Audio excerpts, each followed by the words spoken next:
here. Thank you very much for invitation.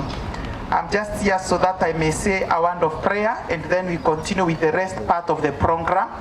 But allow me first to pass my gratitude and to congratulate all those who have been organizing this and for seeing it good for us, we as young people, me included, to be here in this forum so that we can sharpen one another. An iron sharpen an iron. So we are here to sharpen one another. And it is my prayer, as it is recorded in the book of Romans, chapter 12 and verse 2, that we will not be conformed by the things of this world, but we will be transformed by the renewal of our mind. We are here so that we may be able to sharpen one another, and even we may help each other to be transformed, not only mentally, physically, but also spiritually. And we will be able to work together as young people in the county or in the county government of Kirinyaga. So asanteni sana, Mungu awabariki, namtakia mema na tutazidi kuombeana. Na ombi langu ni kuwa ya kwamba as we near the campaign time and what have you, that we will not be transformed by we will not be conformed to the things of this world, but we will be transformed by the things, we will be transformed all of us, but not conformed by the things of this world. May the Lord bless you and do you good. Shall we pray? Abba Father, in the mighty name of our Lord Jesus Christ, we are very much grateful for your faithfulness and your goodness upon our lives, O God. Thank you for saving us, and thank you for making us to see the last Saturday in the month of August. We are not taking it for granted, but we know it has taken your mighty hand in the name of our Lord Jesus. Thank you for saving us, oh God. We are living in days where there are a lot of pains, there are a lot of challenges and problems facing young people. But for us to be here and to stand the way we are standing, even to come together, we reason together about building our country, building our county Kirinyaga, even sharpening one another, Jehovah Almighty, helping one another, King of all the glory. We pray that Jesus, you may give us your Holy Spirit, that we may walk with you, Jehovah Almighty. You may continue inspiring us, oh God. And from this generation, where we have the leaders of tomorrow, where we have the parents of tomorrow, we will stand with our nation, with our county, with our church, with your church, oh God. We pray that God, Jesus, that you may help us, oh God, but that we will not be conformed by the patterns of this world, but every day there will be transformation in us, oh God, by the renewal of our minds, oh God, that we may be able to know you better, that we may be able to understand your will, and for the glory and honor of your holy name. Abba Father, we pray that when you give us people who are going to stand with us as young people, you are going to give us people who are going to challenge us positively, people who are going to help us to continue moving forward, to continue forging forward, oh God, because Jehovah Almighty, nothing that we can make without you, Jehovah King of all the glory. Those who can come to steal our mind, those who can come to steal our destiny, those who can come to destroy our future, we want to rebuke them, oh God, and we pray that you may change their thinking and their minds, oh God, for the glory and honor of your holy name. We are not here, Jehovah Almighty, for the show of, oh God, but we are here to be used by thee, oh God, as the nation and as the county of Kirinyaga. I bless these dear ones, oh God, as they continue thinking together, as they continue reasoning together. May your grace be sufficient, oh God, and may your wisdom reign in us, Jehovah Almighty, because you are faithful, God. Be with us and protect us from the attacks of the enemy, and even from this COVID-19, Jehovah Almighty. We pray that you may keep us safe for the glory and honor of your holy name. We surrender all unto you, because you are our Father and our God. And this we pray, trusting and believing in you, our Lord and Savior, Jesus Christ, we pray. Amen. Thank you very much, and thank you for invitation. I can see Shunjaros, and through her, that's why I am here. And through you, she invited me. Thank you very much, the programmer. God bless you. God is good. All the time. And all the time. My name is Connie Wango. I'm from Mwea Uko Chini, Tabere Ward. And professionally, I'm a teacher, mathematics, physics from Nairobi University. Very few know that. I'm also the current youth senator for Kirinyaga County. Makofi, makofi. And I'm also a Shuja from Mwea constituency, a title that was awarded to me by Kabinga Washira Wadayo, because I'm so active in mentorship of the young people. Currently, I'm a consultant with the Parliament of Kenya. And I think my main concern for the day is why people of Kirinyaga are not in the national agenda. Why are our people not elevated? I am here as Connie, and I understand we have different speakers from different counties, but my main concern is the youth of Kirinyaga. Where exactly are we in the national agenda? And how best can we get there? How best can we see our people getting there?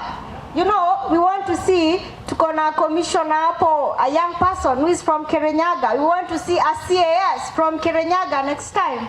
So that's my main concern for the day. Thank you. Habari zenu tena.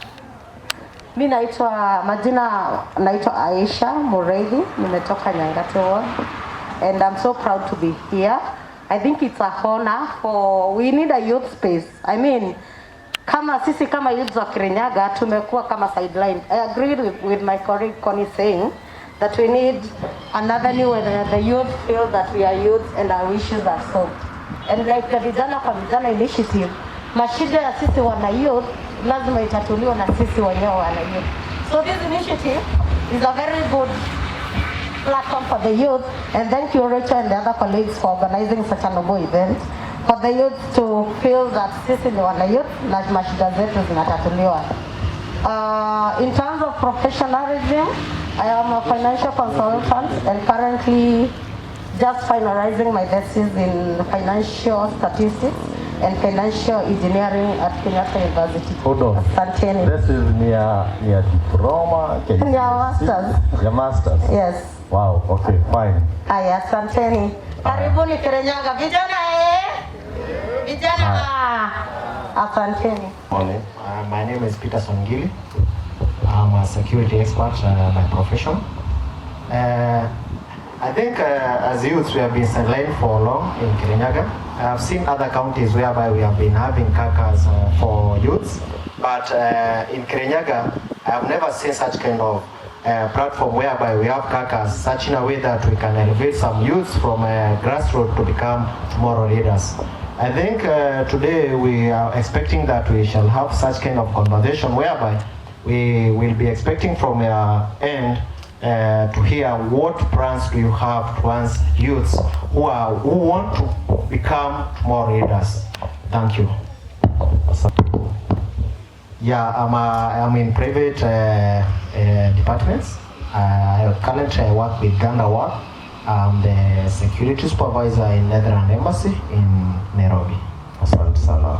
Sasa unasikia ukienda huko embassy. I'm Godfrey Kongo from Mwea constituency, and I'm a Kirinyaga University student, and also I'm the chair Kirinyaga University Kirinyaga County Students Association, and at the same time I'm the secretary Mount Kenya region in Kirinyaga University, that group. My view today. Unasoma course gani? Okay, I'm doing history CRE, that is education. Oh, pleasure. Yes. Today, I'm expecting to understand that now that we have this forum, and Kirinyaga youth or the youth in general has been left out so much, and we needed to be involved in the government. So this forum, how much will it help us that in the incoming government that the youth shall be involved? And at the same time, as this group, how much are you doing that now that we understand that Kirinyaga County has been left out in this way? If you look how it is being divided in Kenya, you find out that we have the Mount Kenya West, we have the Mount Kenya East, yes, and the counties that belong to the Mount Kenya West are like Mulanga, are like Nyeri, are like Nyadalawa, and Kiambu. If you look east, we have Meru, we have Embu, we have there that is. Now, Kirinyaga County, where are we? So this forum, how much will it help us to be recognized? Thank you. My name is Paulina Daniels, but I'm not speaking on my own behalf. I'm going to speak on behalf of our DJ over there. Yeah. DJ Viwa. Yeah. DJ, can we hear your name? Yes. That little girl is my mother's daughter. Oh, makofi goja, makofi kwenyu. Pelekea mom salamu zetu sana. I wish I could. She died. Oh, you're sorry. Wherever she is, she's very proud of you guys. Thank you. Yeah. Thank you. So I chose to speak and also come here so that I can speak for her. She's a daughter of the soil. She's a daughter of the mountain. She's from Baragwe East. And she has had the white man, the BBC people, have flown all the way to interview a girl of Kirinyaga, our own daughter of the soil. What is our government? Let's be proud of that. That is not an easy achievement. Yeah. She's a person with disability. Whatever you do with your own two hands, she does with her feet. When you're washing your clothes, she does with her feet. When you're writing, when you're doing whatever it is you're doing, she does with her feet. And she has strived, she has worked hard to be able to be a DJ. But what is the county government doing to support persons like her? She's a person with disability. And I assure you that every month she does not receive the monies that should go to her, simply because she's light-skinned, simply because she's beautiful. She cannot be recognized as a person with disability. And it pains me, it really pains me that she not only went to school for persons with disability, primary, high school, and still she cannot get those funds. What is the governor doing? What are the MCAs and everyone in government? What are you doing for such people? How many other cases in here are going without getting what they deserve? Who is holding their hands? I thank God for the organizers who gave her this gift. Today, she'll go home with an allowance. But what happens to her after now? Who is going to support her?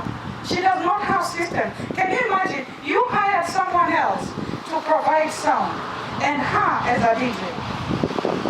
Can't the government, the county government, can't you support such a person with disability, to get the system she needs, the speakers she needs, to be able to earn her own living? She cannot work by herself, so by giving her speakers, you create jobs for other people.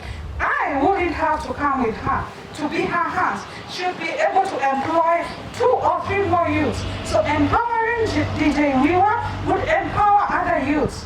People like our young man here, who is here looking for a job, could have been employed by DJ, and I could have been doing something else. That's all. Thank you. Ndio tukianza ni kwenda tukienda.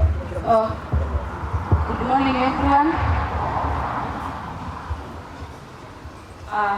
I'm Vijana. Kuna watu wanasema hapa finally. Yeah, I'm the one. Kumote kana mwene na chapata ikere. Thank God for us all. Niko kalameke tonyitanere tayu.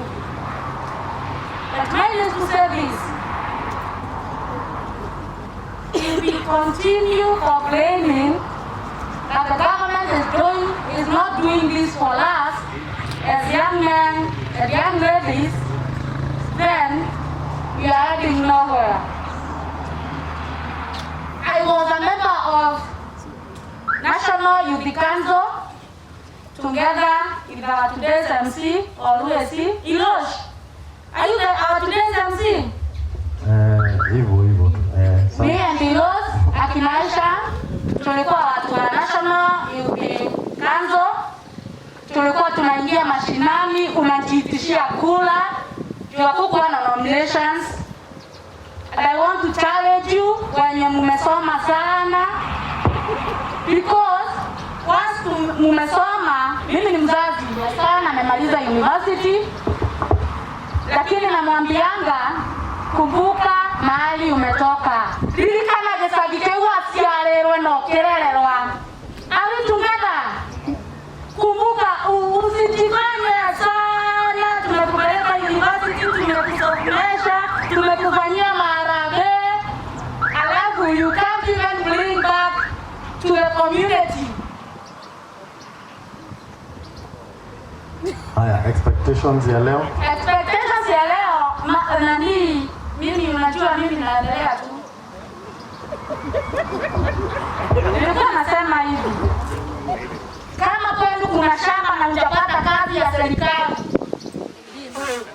lima kitabu kazi kupate. Kitabu kazi fanya nini? Si hata hiyo one of the expectations ama ni nini?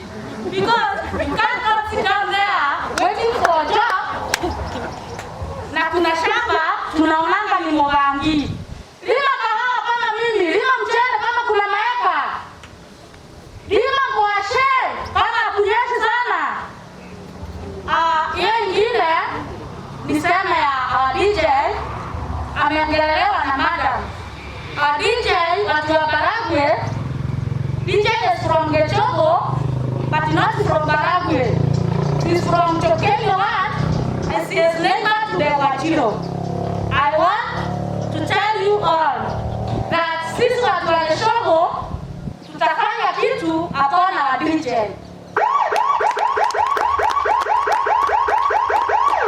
I will mobilize watu wachache wakati Kishogo, akina Meredega, akina Ndegwajiro, akina Karachaga, akina Gashamba. Tuko wengi hata watu wa Chokenyo Forum nacho. The DJ is from your ward. Tutaongea na tutaona venye tunaweza kumsaidia move on na ajili mayuthi wawili ama watatu. Na kwa machache wanalika wenzangu, sisi tunajitanga young adults, sababu sisi si mayouth, si wa mama. Mimi na kina youth ni young adults, we are Kirinyaga young adults.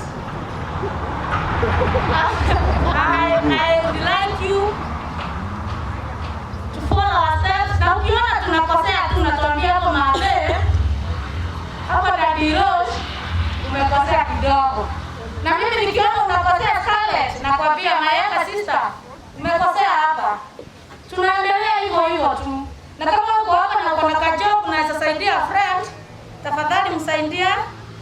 Kama uko hapa na unaona hiyo miaka inataka nini na nini, wewe jiseme juu ni mchana. Tutajua vile tutafanya na tutatoa mass wakati ukifika. God bless you all. Kwanza I want to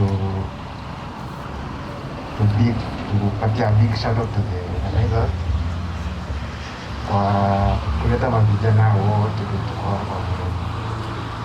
It's the right direction. Hii vijana tupate mwelekezo. So definitely East or West, bado nafikia watu Kirinyaga to invest and to link up with others on the way forward of the Kirinyaga County. I'm a value of my profession, and for the expectation today,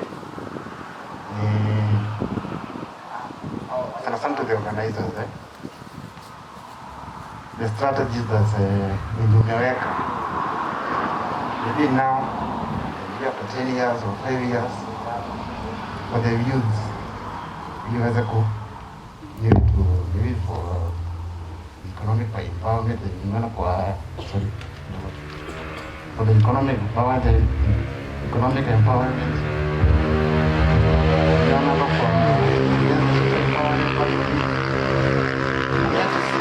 strategy that in America that the youth. Sina mind. But I'm happy to. Sorry? Oh, pole. Nimesema yati, mimi naitwa mwalimu wa Kimotho from Kirinyaga East, kuma Kirinyaga. I'm a value by profession, and I'm happy to be part of this forum. Kwangu ni kupata ile the strategies that the organizers of this forum wenye wameweka for the benefits of the youth. Bado mnanisikia, lakini maybe for the 5 years, after 10 years, ili kikao isikuwe it's a one day event. Then after 2 weeks, tasaulika all after 2022 when it's over, inazama. But I hope definitely, I hope it's a good forum wenye kuwezesha to guide the youth and also the young mothers. Nimesikia hapo wamecomplain kidogo, tutawasaidia lakini. Thank you for your time. Asante sana. I want to know exactly what is this forum doing different from 1,000 other groups ambazo tuko nazo za youth around Kirinyaga. I really would want to know that, and why the group and not any other. One, I am glad that it is self-sponsored. Hiyo ndio ile kitu motivate sana. The 500 motivate sana because I know everybody around commit somewhere. I also would want to know what is the position of youth according to the organizers of the meeting and the motivators around. What is the position of the youth besides St. here? Number 2. Yeah, what is the position of the youths in that? Can we really discuss youth empowerment and not unemployment? Because I believe in Kirinyaga there's a lot of employment, self-employment and everything. And but when it comes especially to finance management, I think that's where we get lost. Kila mtu anapata pesa kidogo. It is only that we get lost and we managing the little that we get. Can we really discuss that? What is the position of the youth in politics besides kuchoma jeshi? Can we really address that? Professionally, nasikia kila mtu akisema professionally, Mary makes money. Natafutanga pesa, I earn every legal, genuine way of making money. I use that from jengo to selling everything and All right. Asante sana, karibu. Haya, the rest nataka kabla tuanze, I want to tell you how we will operate. Tuta operate na digital communication courtesy of COVID-19 and event hosting. Alex, our MC for the day, atapeana namba yake. Any question to our guest, una SMS Alex. Then the team at the laboratory desk wana consolidate maswali, ndio tunauliza swali moja. If there are 10 questions, similar questions, they consolidate them into one. So as we move on, Alex, utapeana namba yako, kila mtu aisave. Any question, una text Alex so that we can consolidate and proceed.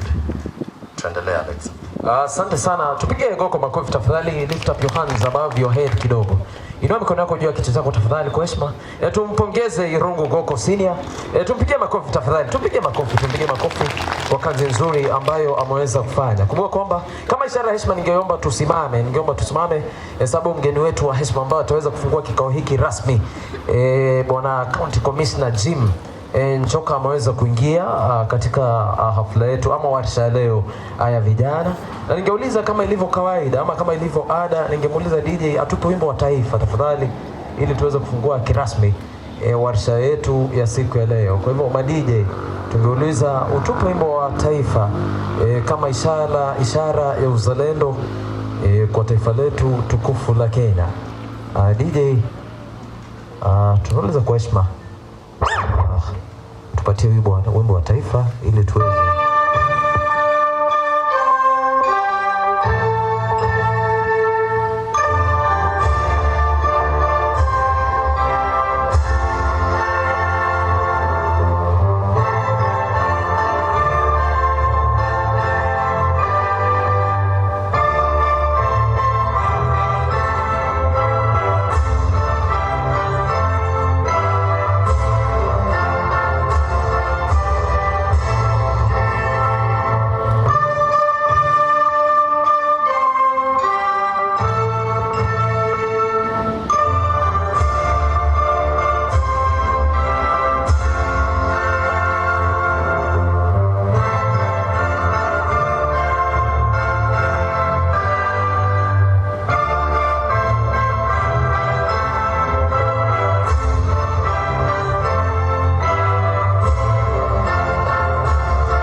tuketi chini, tuweze kuketi chini ili tuweze kuanzia hafla yetu rasmi.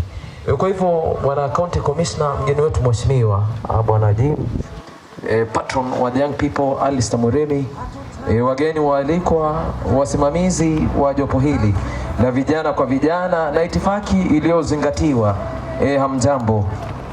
Hamjambo. Asalamu alaikum.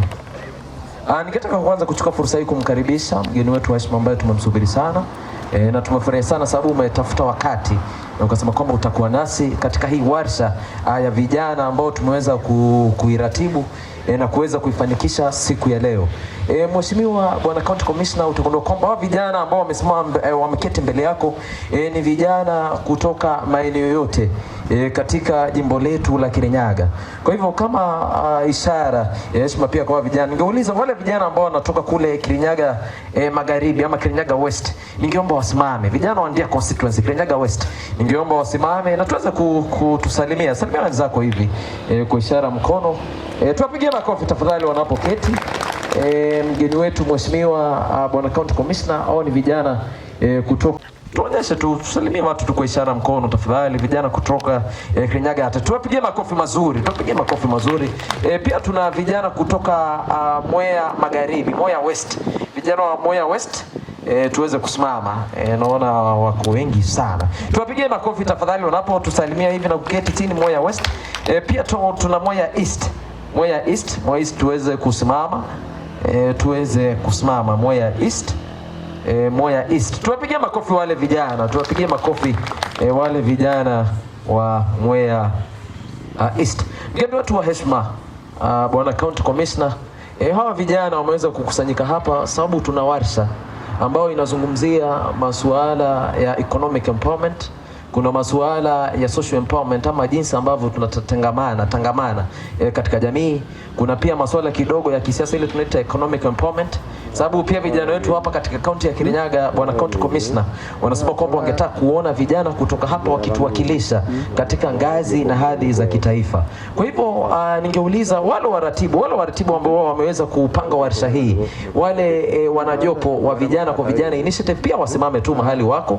Wale vijana wa VKV, Vijana kwa Vijana Initiative, waweze kusimama mahali wako na wasalimiane kwa ishara tu ya mkono, tusalimiane. Yule aliyekule bwana County Commissioner anaitwa Matigari Manjirongi, ni mmoja wapo wa vijana. Huyo aliye hapa ndiye msimamizi mkuu, the chairperson, anajulikana kama vile Rachel Ray. Pia tunaye kijana pale anaitwa Martin, yule ni mjuzi wa masuala ya kiteknolojia, anaitwa Martin. Martin, tusalimie hivi kwa mkono tuone vizuri Martin. Naona pale anatupeleka live katika mitandao ya kijamii. Pia tuna Rachel Ray. Rachel Ray anashughulikia masuala ya utangazaji. anaitwa Rachel Ray, na pia masuala ya hesabu. Salimia watu wa Rachel Ray. Na huyu ndiye chairperson bwana county commissioner. Pia tunaye Dennis Blueboy. Dennis Blueboy, tafadhali salimia watu. Tuonyeshe hivi kwa ishara ya mkono. Kwa hivyo kwa wakati huu bila kupoteza wakati, ningeuliza pia tunaye our mentor wa Vijana Kwa Vijana Initiative, ambaye huwa mstari wa kwanza kuhakikisha kwamba masuala ya vijana yanashughulikiwa jinsi inavyofaa, sio tu hapa katika jimbo letu la Kirinyaga, mheshimiwa county commissioner, pia katika ngazi ya kitaifa. Kwa hivyo wakati huu ningetaka kumuita commissioner Alistair Muremi, ambaye pia anafanya kazi serikali kuu, anashughulikia masuala ya ardhi, yako pale katika commission ya National Lands Commission. Kwa hivyo ningemuuliza Alistair Muremi aje hapa ili pia atusalimie na aweze kumtanguliza mgeni wetu wa heshima kirasmi. Kwa hivyo ningeuliza, weka mikono yako juu ya kichwa chako tafadhali kwa heshima. Mikono yako yote miwili. Mikono yote miwili juu ya kichwa chako.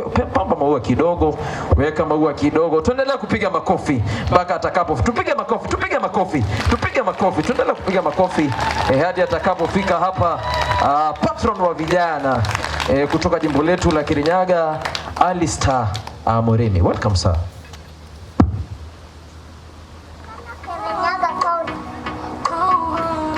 Jana, naomba tusalimiane kwa hewa. Habari zenyu? God is good. God is good and all the time. Nimesema nimeanza na kutangaza Mungu kwa sababu ni furaha yangu sana siku ya leo imefika. Siku ya leo nafikiri tumeiahirisha mara 2, 3, lakini leo imefika county commissioner, na ndio tuko hapa kwa masuala ya hawa vijana. Nimefurahi sana MC kwamba amewatangaza na umeona county yote imewakilishwa.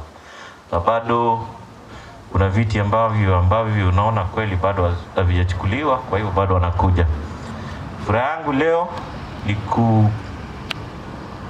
kutangaza kwamba county commissioner kwa mwaliko wenyu, hasa mwaliko wa vijana, amepata muda leo kuja kuwakilisha serikali ya taifa ya Kenya kwenye ajenda ya muhimu ya vijana. Nasema hivyo kwa sababu ajenda ya vijana sio ajenda ambayo itawekwa nyuma, ni ajenda ya kuendelesha nchi, ni ajenda ambayo kila wakati itakapozungumziwa ni ajenda tunafaa tuchukue kwa umuhimu. Na ni kwa sababu hiyo county commissioner nikaalikwa na vijana wakaniomba kwa heshima zao niwasaidie waweze kupanga. Kwa hivyo sijakuwa kwa mstari wa mbele, lakini nimeshikilia. Na ni kwa sababu hiyo pia nikaongea na wakubwa wangu na tukaongea na wewe, na nimefurahi sana kwa sababu nimepata muda wa kuja hapa. Kwa vijana nataka kusema hivi. County commissioner wetu Jim Joka yuko na sisi leo, na kwa kazi za serikali ambao najua vile serikali inafanya kazi na kufuatia ile executive order ya 2019, Jim Joka is the coordinator of all national government activities in the county of Kirinyaga. What that means is that any government initiative in this county, he is the one who reports to the presidency. Na kwa hivyo nataka nikuombe leo utakapopiga ripoti za kuendekea juu, sema kweli vijana walikutana leo. Kweli, si ni kweli? Na nataka kusema hivi, agenda ambayo itakayozungumziwa hapa, mimi nitakupatia resolutions, minutes, ndio tukifuatilia takuwa nasema tulikuwa na pia county commissioner wetu na alikuwa mwakili. Ni kweli vijana? Ndio tukienda kuuliza, tunauliza tukisema serikali ilikuwa imewakili. That is the difference of being in government or being out of government. Can we be happy that we are in government and we have government here today? I'll not say more. With that, I want to take this opportunity kumwalika county commissioner Jim Joka, a friend who's really supported this county. And I want to acknowledge this Jim. He is from his office. He has work, but he has found time to come and join us here today. For those who understand what's happening in Kirinyaga County, you are aware we have an upcoming Mashujaa Day with many big timelines that need to be met. The stadium has to get complete. Thiba has to be taken to standards that the president can come and acknowledge. That is the work he's doing. That is the work that a county commissioner who coordinates national government work does. That is the work we have disrupted him for. For that, tupigie makofi na tumwalike. So Jim Joka, thanks a lot. The honor is yours. Thank you. Thank you very much. Commissioner Lista, rafiki yangu. Naona my pastor is around here. I didn't know he was just behind me here. Reverend Chomba, sit there. Have a seat. Na organizers wa hii initiative, Vijana Kwa Vijana Initiative, the leadership, nataka kushukuru sana kwa mwaliko. Na vijana kutoka pembe zote za Kirinyaga County, nataka kushukuru sana kwa mwaliko huu mlinipatia. When I read the agenda of the meeting, I decided not to delegate this function. I chose to come myself. Na unajua kama unataka kupigia Jim Joka makofi unampigia vizuri. Hakuna haja ya kupiga makofi nusu. Tuko pamoja. Sasa I want to start by saying that we are very grateful. Kuja hapa tushirikiana na nyinyi. I know there are many things that are happening, but I want to confirm to you that while you are here, your security is guaranteed. What that means is that you'll be able to engage. You'll be able to engage meaningfully. Kwa hivyo leta fikira zako kwa mkutano so that you're able to engage properly. I want to start by saying that serikali, His Excellency the President, imefanya kazi nyingi sana hapa Kirinyaga County. I don't need to really to belabor that point. Watu wa Kirinyaga Central, who are the hosts of this function, barabara zimejaa. Where you go? Eh? If somebody was to be lifted from Nairobi, akielekea Nanyuki, akipita hapa Kerowe town, atafikiri yako dunia ingine. Rabi zimejaa kila mahali. Infrastructure, very critical. Hakuna nchi ita develop without infrastructure. Sababu na mimi nawashukuru sana kwa sababu nyinyi ni watu wa bidii. Hata vijana ni wa bidii sana. Wale mnalima kahawa, majani chai, dairy farming, all that produce can only be able to get to the market kama kuna barabara. That's one of the biggest achievements of this government. Muko na Keno, Sagana, Marwa, Jua Carriage inajengwa. Watu wa Dia constituency, mnaona hiyo barabara? Watu wa Dia constituency, hebu inueni mkono nione kama mko hapa. Hiyo ni ukweli ama ni urongo? You know, let me tell you. Unawezi jua maana ya kitu mpaka uipoteze. Sindio? There are very few, hata sijui ni mahali gani ya Kenya mjengo kama hiyo inaendelea. So you are very fortunate and you need to thank this government for that service. So nimesikia kuna agenda ya economic empowerment. Economic empowerment inaenda sambamba na infrastructural development. si ndio? Uko Sagana, sipo serikali imefufua railway line, si ndio? Unaweza fanya biashara zako kutoka Meru, Nanyuki, Nairobi mpaka wapi? Mombasa. True or false? Na hapo Sagana hiyo kutakuwa na industrial park, kutakuwa na many areas, many factories will come up. Ni wangapi wanatoka Kirinyaga East huko Gishugu? Inueni mkono huko. Asanteni sana. Sifa Dam. That is a 9 billion plus project.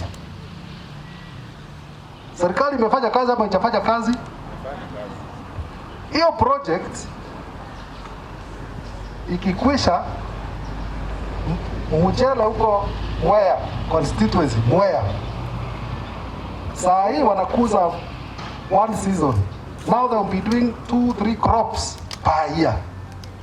So billions and billions of shillings will be circulating in not just in Kirinyaga County, in Mwea, but the whole of Kenya.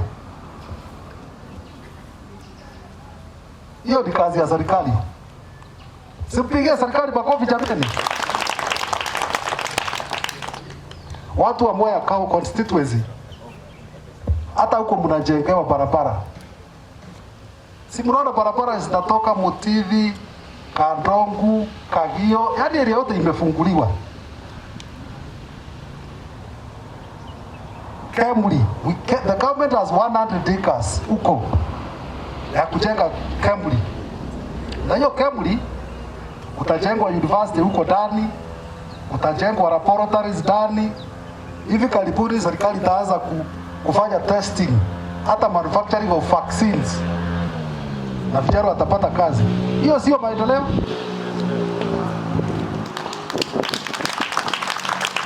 Very good. Haya, vijana, because of your talents, Wanguru Stadium. Unajua bwana chairman, commissioner, mimi naitaka Wanguru kila siku. Kaeni. Unaona? Wanguru Stadium, kwa nini inajengwa? To promote youth talents. Kwa hivyo ikikwisha huo uwanja, mambo ya michezo, not just for Kirinyaga County, even international sports will take place there. Hiyo yote ni maendeleo. Kuna mambo ya Youth Enterprise Fund, kuna mambo ya Women Fund.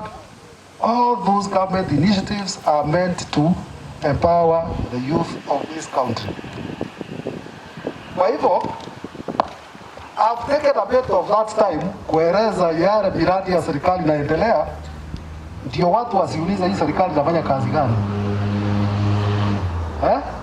Tea reforms, coffee reforms, mabadiliko hayo yote yanaletwa ili mapato ya wakulima wa Kirinyaga iende juu. Having said that, mimi niko na trust kubwa sana. I have a lot of hope na vijana wa Kirinyaga County. Kwa sababu ukienda mahali kwingine utaanza kuuliza sasa hawa hawafanyi kazi, hawataki chochote. Lakini hapa nyinyi mnafanya kazi. So the future is yours. Future ya hii nchi ni nyinyi. Sisi tukuelekea tunaelekea. I know most of you, how many of you are 35 years and below? If you are 35 years and below, good. wale hao ni mentors wa hao wengine. Kila mtu ako na nafasi yake. You are not in the wrong place. I wanted to establish whether I'm in the right forum. Sasa, if you are 35 and below, assuming you are going to live 100 years, how many years are remaining? 61. You must focus into the future. And that brings me to the next question. Saa hii tukiongea, Nchi ni kama iko kwa siasa leo, ni kama kuna uchaguzi mwaka hii. So nataka kuambia nyinyi vijana, don't accept to be misused by politicians. Ati mtu anakuja anakupea shilingi 100, 1000, ukiletewa pesa kula, lakini ujue kura yako utaweka wa. Why am I saying this? Because since the future is yours, you must make sure you elect leaders of high integrity. Usichague watu watakuja kuitia nyinyi. You must elect leaders of high integrity. And because you are 70% of your nyinyi vijana, you must make sure that you elect correct leaders. Leaders of high integrity, leaders who are not corrupt. Na mwasukume, mtu akuja kuomba kura, mwasukume, mwaulize what is the agenda for our future. You must push them. Not short-term solutions hapa. Long-term solutions. What is this that they are thinking about your future? And that is why you should not accept handouts. Ukipata handouts, nimesema kula.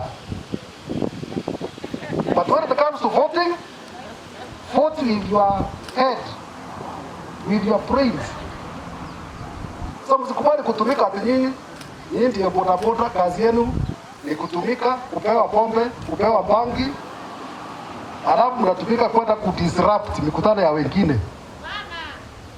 Hawa wanawaambia hivyo ama mfanye hivyo. Do they respect you in the first place? Do they respect you? And I want to tell you, wacha sasa nivae kofia ya county commissioners. Si unaona nimevaa kama kijana leo? Niko smart. Kama sisi ni smart tumpigie makofi. Ile kitu nataka kuambia, yule mtu anakuambia uvunje sheria, that is not your friend, he is your enemy. Kwa sababu ukivunja sheria, you know you'll be arrested. Once you are arrested, upigwe faini ya 1,100 ama 200 ama hata 50. Wewe uko na pesa ya kulipa fine, meaning you go to jail. So when you are languishing in jail, huyo mwanasiasa na familia yake, they are enjoying their lives somewhere else. Amekusaidia ama amekuharibu? Please listen to what I'm telling you. And I want to thank the organizers. Mfanya vizuri kunialika hapa leo. Na Reverend Shopa kumbusha vijana hii maneno ukienda kuhubiri. Hapana uhubiri Biblia peke yake. Tuambie watu ukweli. Nasikia? Sukuma hawa viongozi waambie what is it you are telling us you will do for us.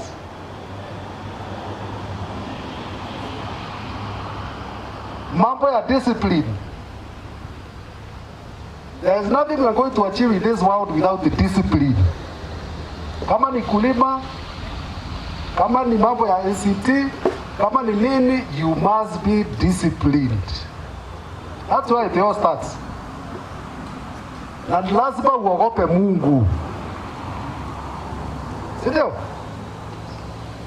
Reverend Chopa will tell you the fear of the Lord is the beginning of all wisdom. So kama unataka kwenda anywhere, please, you must be very close to your pastor. Kama uende kwa kanisa ama kwa msikiti, wherever you go to pray, then work hard. Na Mungu atakubariki. Hiyo mambo yote tumeongea, socio economic empowerment inategemea discipline yako. Yenye vijana wale mko hapa, social empowerment, you must have values. Lazima ujue ulitoka wapi. And you know maisha, life is a journey. When it gets to a point where you should get married. Vijana, hapana kunywa pombe sana. mpaka unashindwa na hiyo kazi nyingine.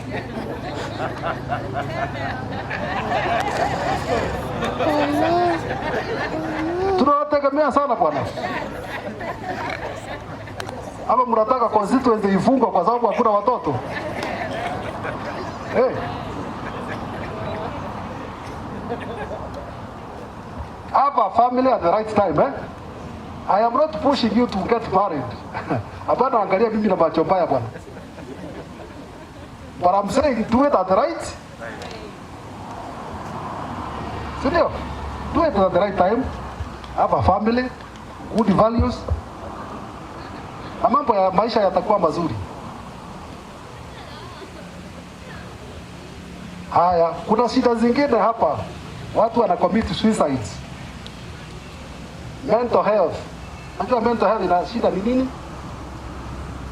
Unajua once you take drugs, once you take alcohol excessively, you start losing hope in life.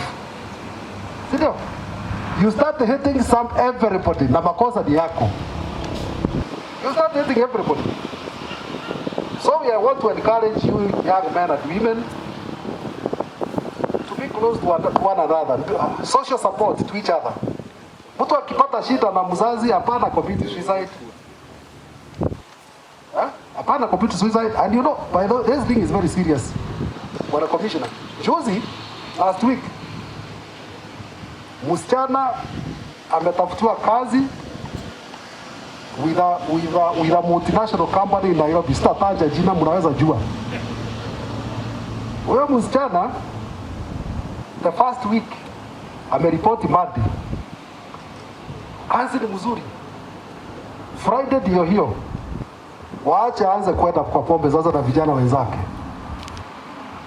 Friday pombe, Saturday pombe, Sunday mama yake anapigia simu saa 6 anamwambia so what so? Si wewe umepata kazi juzi. How will you go to work on Monday when you are drunk? That girl got mad with the mother. You know, she committed suicide. And the mother is too hard on her. Sijui anapenda nani zaidi. Ati anamkazia sana. Sijui kukaziwa ni kufanya nini. And she committed suicide. Think about that, eh? So, kama kuna shida, you share with a friend or two. Even if you are not married, you have a significant other person. Share your problems with the significant others. Na kama una significant other, you can come and share with the county commissioner. Sindio? Yeah, it's good to talk to a friend. Tell them this is what I'm going through. Kwa sababu hii dunia hakuna mtu ana shida. Si kweli? All of us have challenges. The difference is how do you manage your challenges. Kwa hivyo, I've talked about economic empowerment. Nimewapia kuna opportunities nyingi. Join TVET colleges. Najua sasa hivi mnaongea ati hakuna kazi. I want to tell you, those of you who have skills, right now this county is having billions and billions of shillings going to construction of various projects. Number food watoshi. I want to thank us. Mimi naona wasichana hata wanapanda huko juu kwa ngorofa. Sindio? Wakifanya kazi na mikono yao. Opportunities are there, but skills hamna. You don't have. So, can you go back to school properly? And there is no time which is late to go back to school. Even if you are 35 and you think hukusoma vizuri, go back to school. I met a friend of mine who is a young man, he is a pharmacist. Alikuwa ananiambia hata angejua kwanza angesoma mechanics. Sababu hiyo gari yake akienda kwa mechanic, anaona ile pesa anatoa, anapea huyo mechanic. Anasema afadhali hata mimi ningekuwa na hiyo skill. You are talking about skills empowerment. Political empowerment, nimewaambia mchague viongozi ambao wako na nidhamu and people who take your life to the next level. Namna hiyo.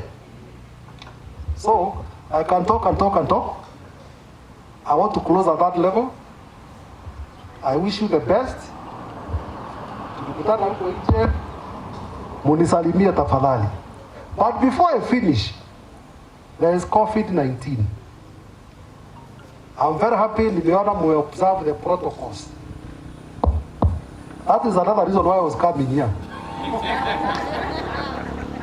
To see whether you are going to observe the protocols. Wear masks. Because I can tell you, if you don't follow those protocols, a very good example, how much does a mask cost? 5 bob, 10 bob, 20 bob, but you know you have to choose to wear a mask.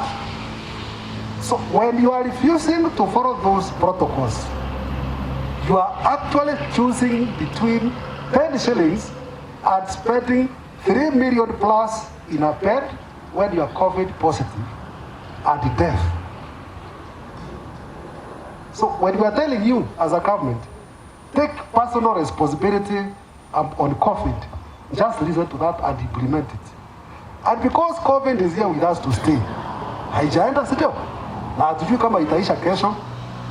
People must follow protocols because now we must live with it. It is the new normal. Na usikoje askari atakuja kushike, hapana. It is your personal responsibility. And that one, if you forget everything else, remember that when you go home.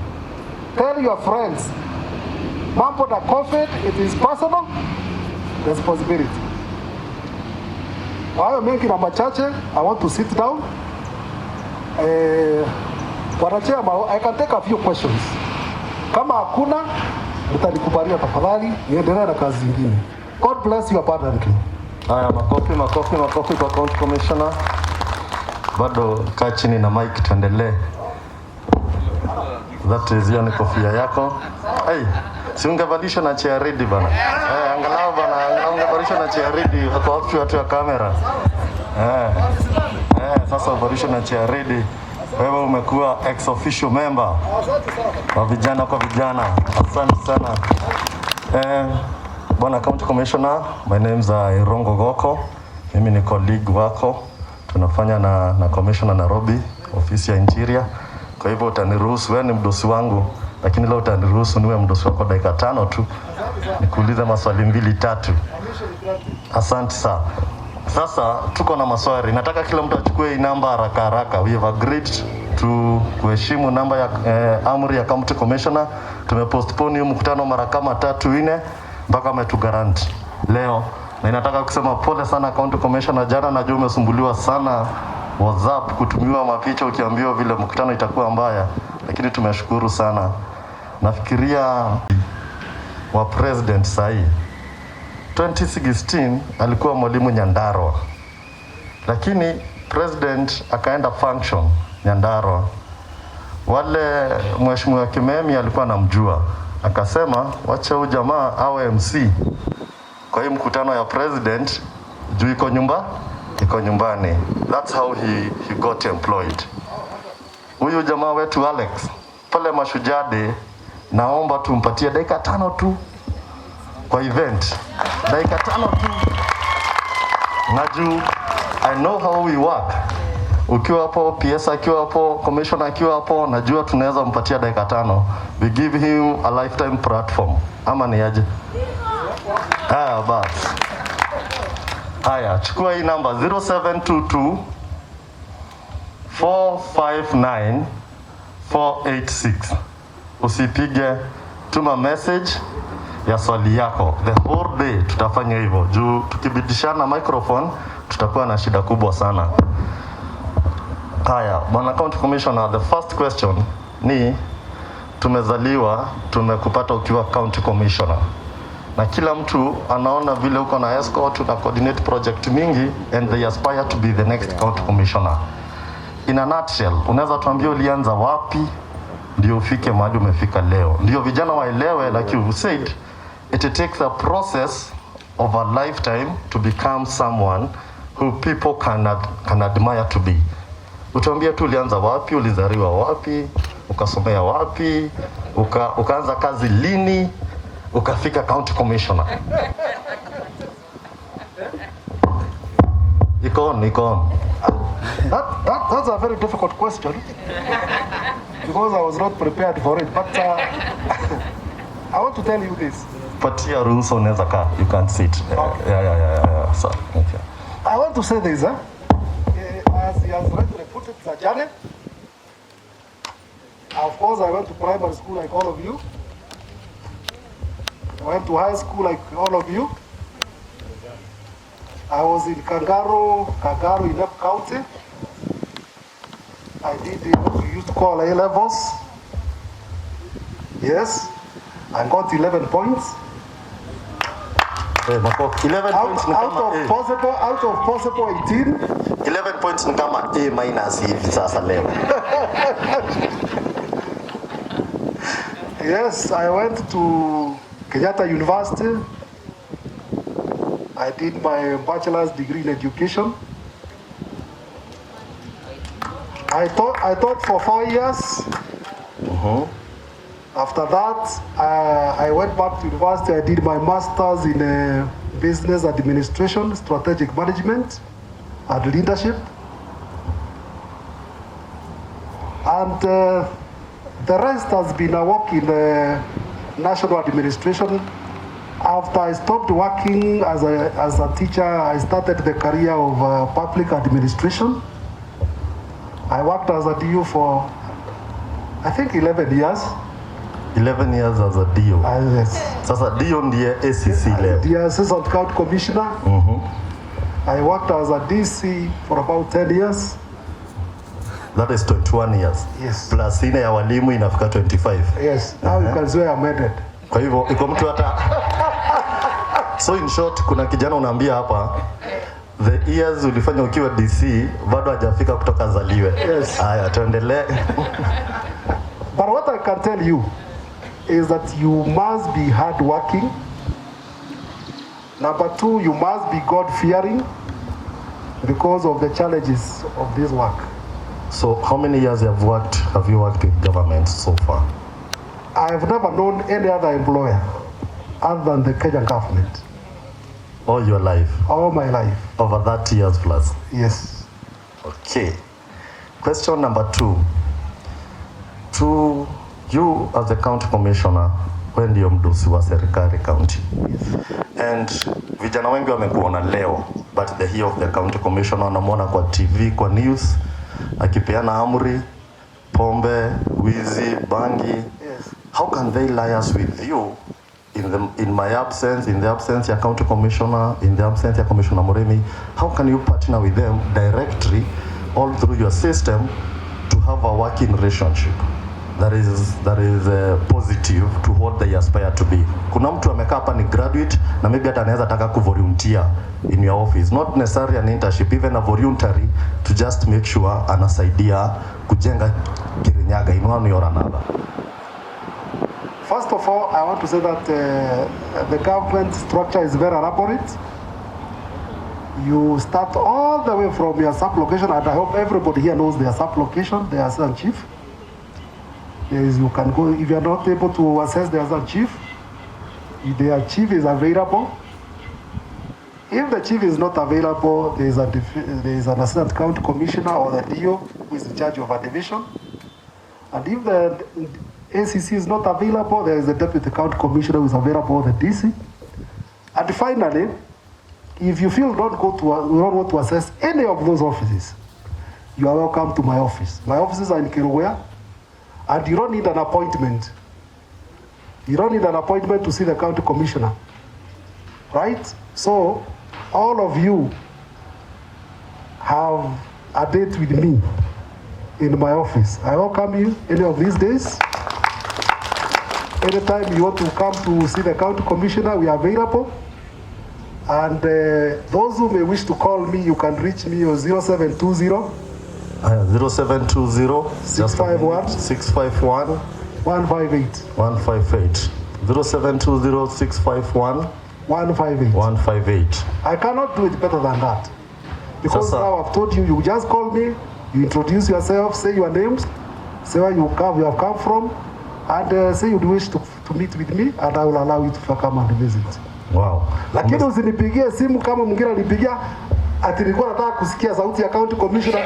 Please don't do that. Pole sana county commissioner, unaelewa vijana tu wakati mwingine. You see, power comes with its own trappings and its own shortcomings. So pole sana kwa hiyo. Kuna swali nimeulizwa. Lakini sio kijana, ni mama mzee mahali fulani. Tunamuelewa madhe, si kijana. Asante sana.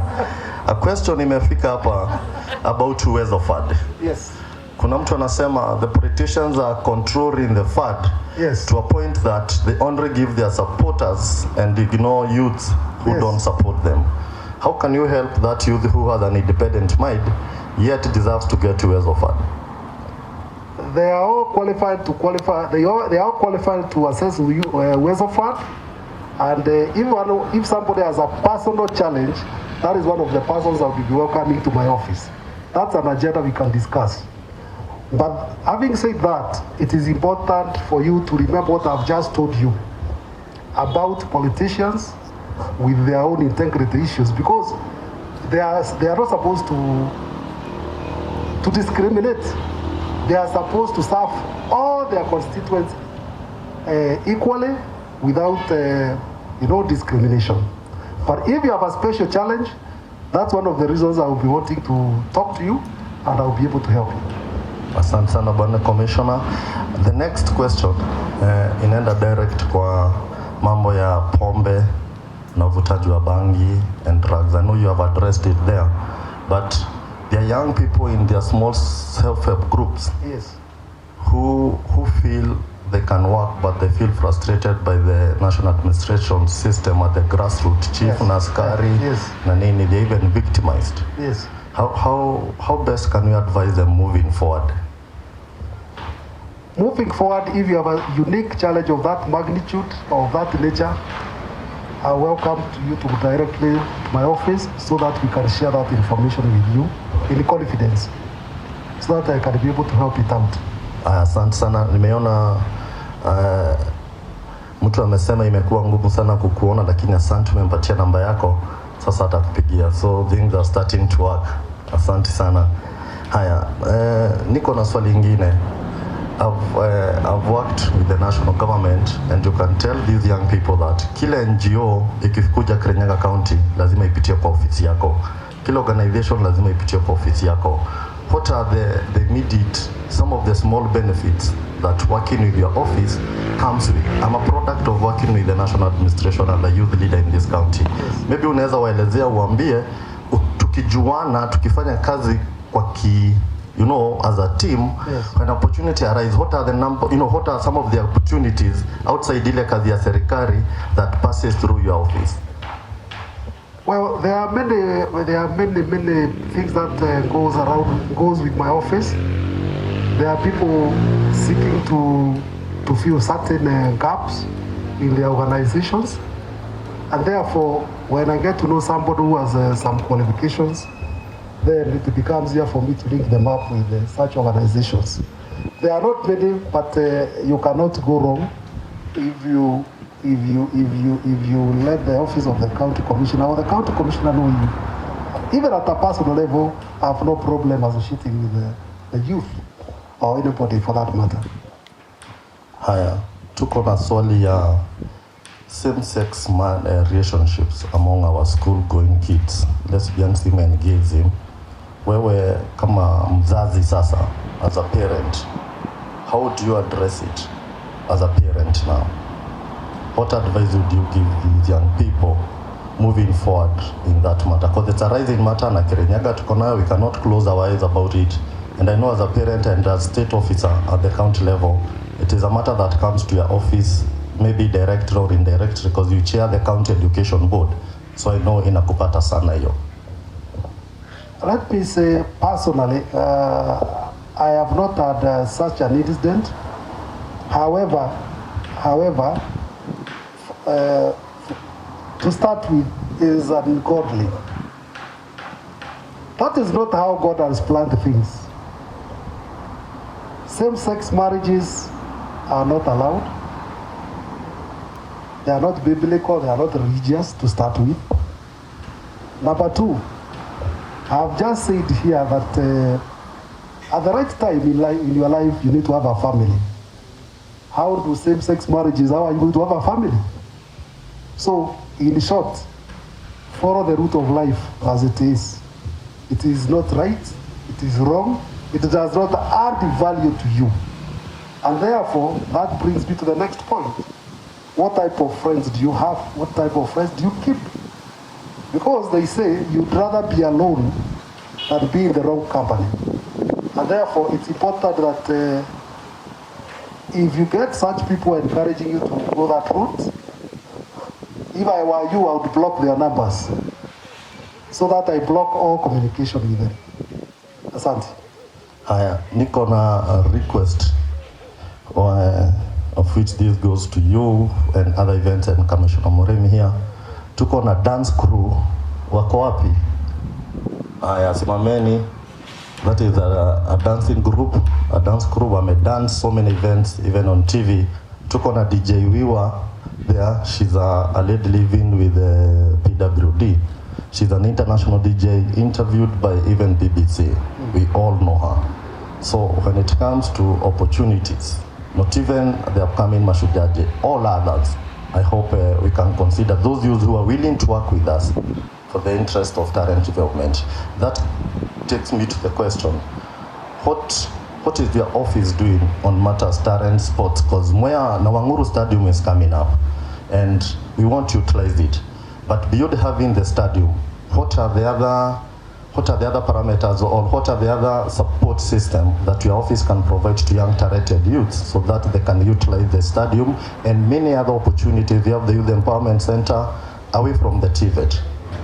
Yes, the government has a lot of, there is a whole department of youth,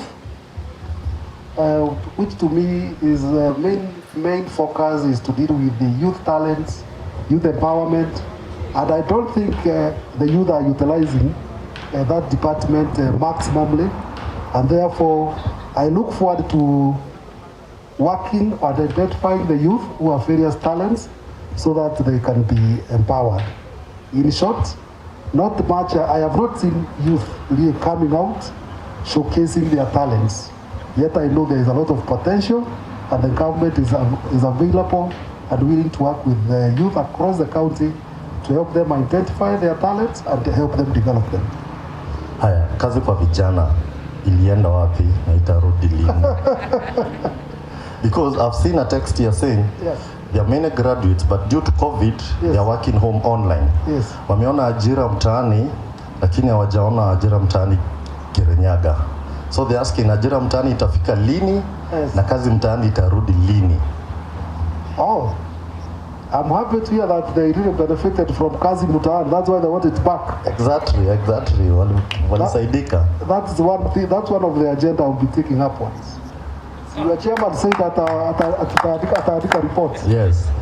Those are some of the things I'll pick. And I'm happy that you appreciated. Kazi mtaani was a government mitigation measure. You remember when COVID-19 struck, many people lost their jobs. And therefore, Kazi Mitaani was just a strategy of the government to give people some income, but with respect. Now you can see you are energetic, and you are just sitting there being given food. So it was one way of getting, helping the youth and everybody else to bring food on the table, but in a respectable manner. You work, you earn, you get your money. So now we have the new normal is that the COVID is here with us. So people must come up with new innovations on how to cope and live with this COVID-19 era. Aya, one last one. Justaki tena uandike report useme nilichelewa kuinspect Diva Dam, ni Rongo alinichelewesha. Alafu nipewe ili ta show cause letters taki sasa. Watoto wa Silaleja. One last question. Thank you. The difference between working with state and working with politicians towards building youth empowerment. Because vile unasema hao vijana wajui, politicians know them. because they work with them, but state doesn't know them. What are the benefits of working with state vis-a-vis working with politicians for a young man who wants to grow and develop? First of all, it's unfortunate because politicians, most of them in this country, they have personal interests.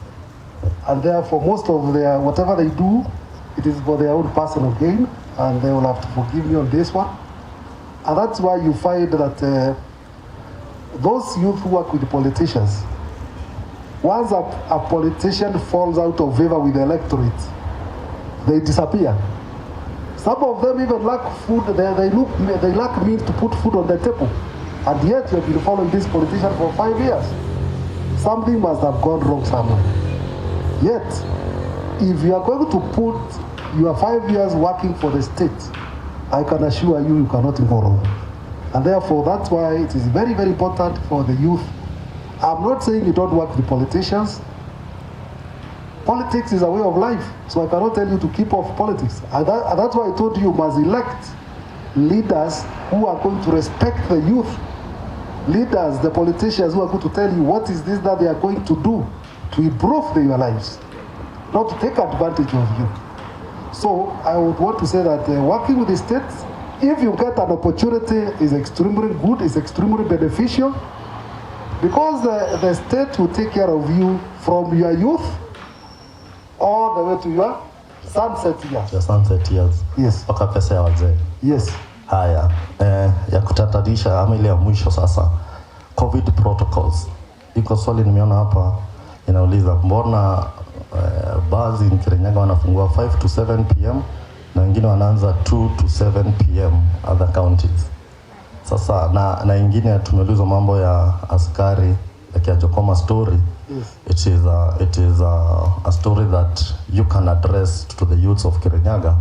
How you as the chairman of the County Security and Intelligence Committee, yes, you are doing to prevent a Jokoma incident in Kirinyaga County? Well, I want to say that first of all, that incident was regrettable. It was an isolated incident. But having said that, I want to ask the youth to look at police officers as their brothers and sisters. Police officers are human beings like you. They have brothers, they have sisters, they have families. They are not your enemies, they are your friends. And that is why when you go to sleep, they are the ones who are offering security to you. They are the ones who are patrolling the villages to make sure that you are not attacked by thieves. Because in a normal society, there must be criminals. And that is why the police officers are there to protect you. And that's why we are telling you to work with them as your friends. Having said that, we as security agents will continue enforcing the COVID-19 protocols, bars, the opening time, the closing time, and even the curfew and all that. But the same people asking me this, they are the people who are notorious in breaking these rules. They are the ones you find they have been locked behind the bar. Yeah? A bar owner would lock these young people behind in the bar, and they continue selling alcohol inside there. And then when the police break the doors, they start talking about police harassment. So you must know that the law does not. The law is like a sword; it cuts on both sides. So please help us to fight the COVID-19 by following the law and by following the Ministry of Health guidelines on protocols on how to fight COVID-19. Asante sana Bwana County Commissioner. As we wait up, ndio tukupatie vote of thanks yangu. Nataka tuongee mambo ya school dropout. Tuko na mogoka ile ngambo ingine. So many young boys and girls are dropping out of school. Kulima mogoka, na kuuza mogoka. In my village in Kirinyaga West, today every home has a young girl who have dropped out from Form 1 or Form 2 and they are pregnant. Before, your KCCG, those numbers are just alarming. places like Mwea, you have been here before, uko ile ngambo ingine Mbere, so you know the Mwea Mbere stream and education. Now that Mogoka is back and many other border and the rest, how are we doing to make sure that we prevent school dropout, early school dropout and early pregnancies and marriages? Because unapata mtoto wa miaka 14 ameoa mtoto wa miaka 13 na wazazi wake wameenda wametoa mahali. Sasa ni bibi na bwana, and they are both that age. First of all, it's regrettable. Nobody should be allowed to stay at home. If by mistake a girl gets pregnant, she should be supported to go back to school and continue with education. Getting pregnant is not a sickness, it's not a disease. Give birth and continue with your education. Na mbona kijana anapelekwa jela? Hapana, hakuna kijana anapelekwa jela bana. Don't incite these young men against the government. Akishika peleka kotini why that will happen is that if you defile, remember there is once you are 18 years, offense bill. Once you are 18 years and you are a Kenyan, you can stand. You start taking responsibility for your actions and for your actions of commission and omission. That means if you break the law, whether you are a young man or a young girl, you go to court. A good example is when they participate in strikes. Yes. And they, for example, they commit a crime of arson. You know, if you are arrested and taken to court, you will not be treated as a student. You are treated as a criminal. You'll be treated as a criminal. Yes. You will face the full force of the law. Yeah. And that's why we are appealing to our youth to follow the law. Ukipata your identity card, and we encourage you, because it's a crime if you don't get ID card at your 18 years, you must follow the law. Now, about the Mogoka and the Mira, let me tell you, Mogoka is a cash crop. Yes. Actually, I brought a Mira farmer. But I want to tell you it's a cash crop because the government even has even allocated money for its development. But having said that, people must take responsibility of what happens with them. If for example, you must grow the Mogoka, even here in the Kirinyaga County, people even are taking care of Mogoka more than some crops I see. Yes. Yeah. Kwa hivyo, for me, my advice would be, please make sure that you are able to plant the crop, take care of it, but don't misuse it, don't abuse it. So in short, unasema the security should enforce that kila mtoto, whether ni Mogoka farmer ama ni nani, aende shule. Aende shule, and for now we are talking about the 100% transition. Yes, from primary to secondary. From primary to secondary, so that, because we know an educated society is an empowered society. Yes. And that's why the government is enforcing 100% transition from standard 8 to Form 1. And those who cannot make it to Form 1, they join tertiary institutions. Nobody should be at home. Yes. Thank you. Activate. Asante sana. Tukifunga casinos. Hii inaitwa mchaina hiyo. It was banned, but we understand there are few places who still operate that illegal gambling. We want to say that those things are illegal, and where they are seen, you have seen it. They are even banned. We don't even take those people to court. We destroy that to make sure that those who are perpetrating that crime, they feel the pain of having infested and their property is destroyed. We will continue doing our best, and that is one of the areas we want to partner with these young men and women. Chief cannot be everywhere, the police cannot be everywhere, but you people live with these criminals. Please give us vital information, we will treat it in confidence, and we shall be able to help it. Asante sana Bwana County Commissioner, tumpigie makofi. Hatuwezi uliza maswali yote, lakini by virtue that County Commissioner amekupatia namba yake, so you can continue working with them. I tell people I'm a product of working with national government, and I work for the national government. I was a volunteer from 2007 mpaka nikapata kazi. So I have no regret. I'm a product. Nimefanya na wanasiasa, nimefanya na serikali, na upande ya serikali iko better kuliko upande ya wanasiasa, hata kama mimi ni mwanasiasa. Lakini I'm telling you that from personal experience.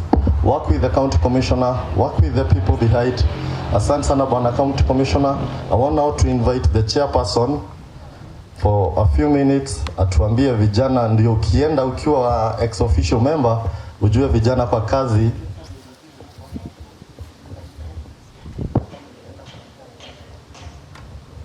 Ndio sasa ukitoka ujue vijana kwa vijana ni nini. Madam Rachel, karibu sana, tuendelee. Haya, tumkaribisha chairperson. Thank you so much, moderator. Wana county commissioner. Wengine wetu wakikuona wanajiona some few years to come. We are right behind you on that line of duty. Yes. My name is Rachel Mogane, and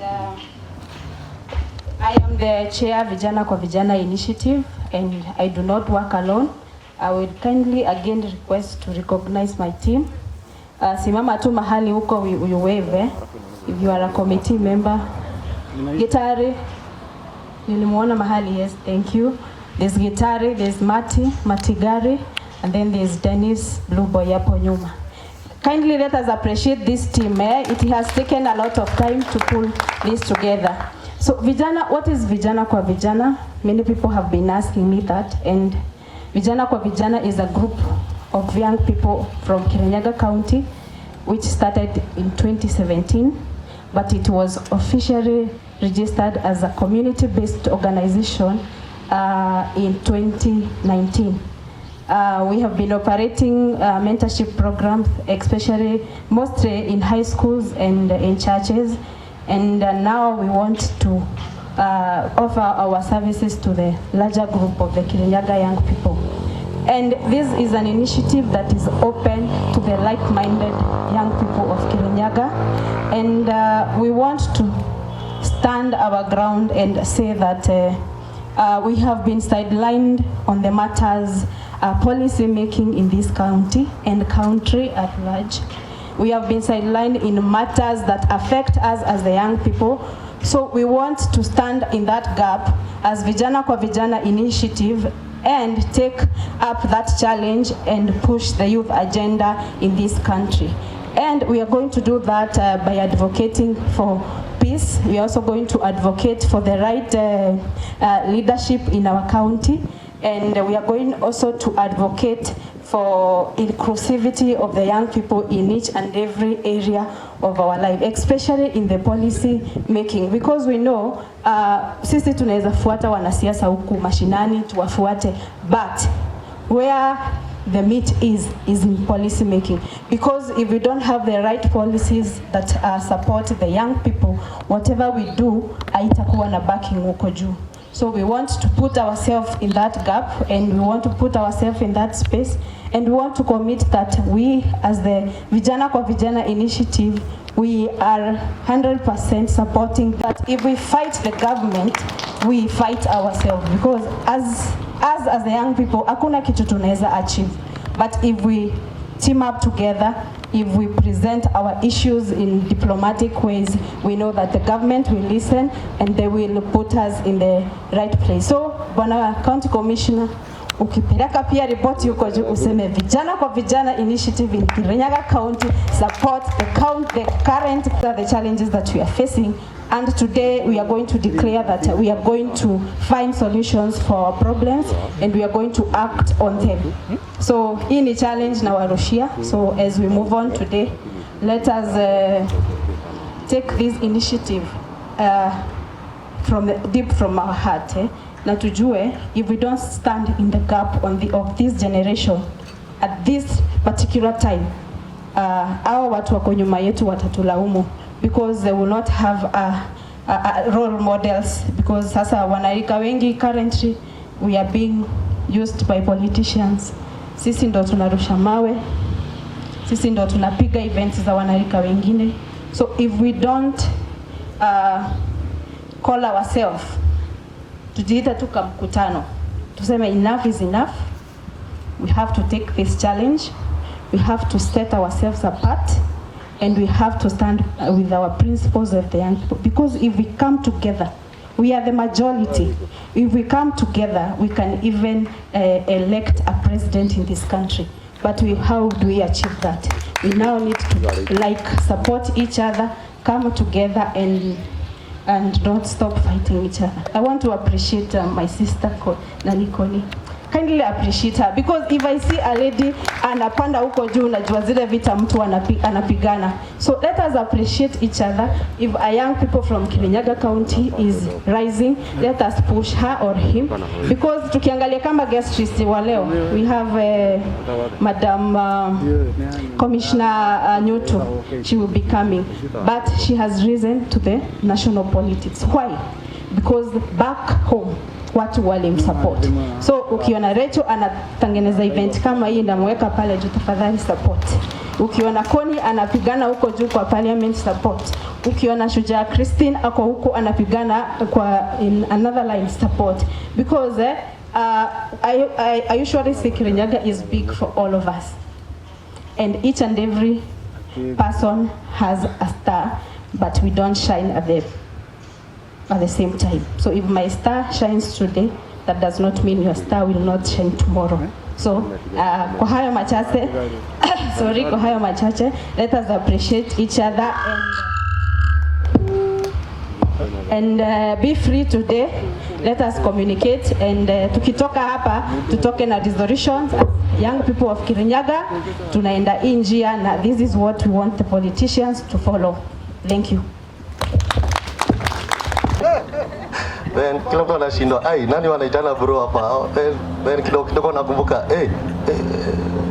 So these things zinakujanga hivyo. Nataka kumwarika Bwana Commissioner Murimi, a small introduction na official introduction. Sasa si kama patron, sasa kama guest. Alafu tuendelee.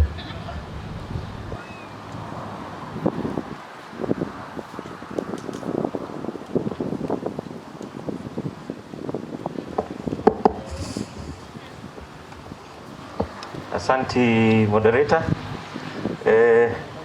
As a guest, sifikiri niko na mambo mingi. Kwanza nataka kushukuru Goko, following in line ya chair lady vile amesema, appreciate someone at their point of strength. The way Goko has taken those questions and the way he has brought out the issues, I must say personally, I fully appreciate. He deserves to do that anywhere. Unajua ningeulizwa alipowekwa kwa list kama angefanya hivyo ningegonga niseme huyu. But he has proven to us. So thank you Goko. But most I also want to thank County Commissioner for availing himself, and secondly, hiyo session tumekuwa nayo. I think I would dare say today, ile mambo tumeona hapa, hiyo session is groundbreaking. Kweli? I dare say I don't think it has happened in this county before. Na mimi nataka niwaulize hivi. Hii ni jambo tungetaka kuendelea nalo ama tutaki kuendelea nalo? Ni jambo limetusaidia ama ni jambo halijatusaidia?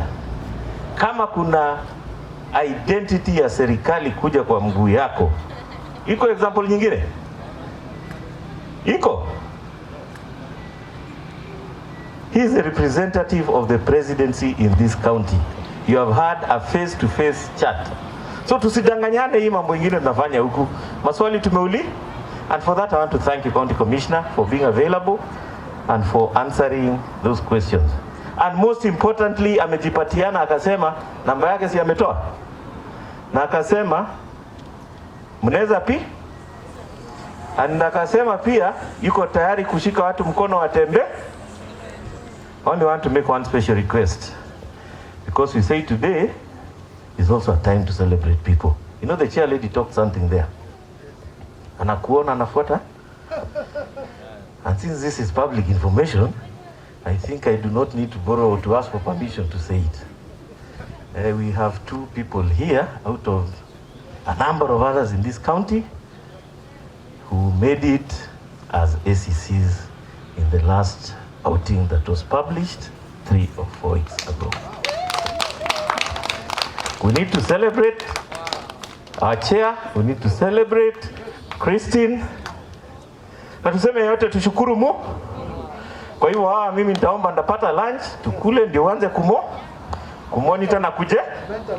Ndio miaka 10 kukiharibika ndakuuliza swali. Sawa.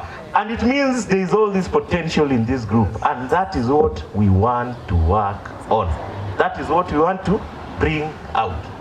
So mimi nakushukuru, but I'm making public my intention that I'll bring them so that we have a chat to see how. I think they are starting the induction in the next week or something like that. So County Commissioner ameuliza kwamba angetaka kuondoka. He has programs. Tumesema ile kazi mingi iko. Wewe mtamruhusu ama mtamruhusu? Nimwombe ruhusa. Mnaitikia? Yeah? So I think you have permission of these people, County Commissioner, to leave. I see we have a few people who have walked in. I want to acknowledge Mheshimiwa Shi. She is a former CEC in this county and also a former nominated assembly. I also want to acknowledge the presence of, I call her Karongash. Yeah? Karo is a good friend of ours, and Karo, if I was the person choosing the IBC commissioners in the last outing, Karo would have been one of them. If you remember that lady who did it all in TV, it was Karo. So we are very proud of her. Thank you, thank you, thank you. And I think Karo's sister is here. No, she's not. Okay. So tulikuwa tunaomba ruhusa ya County Commissioner ataka kuondoka, kwa hiyo narudishia Joseph. Thank you. Hata Reva naondoka? Okay.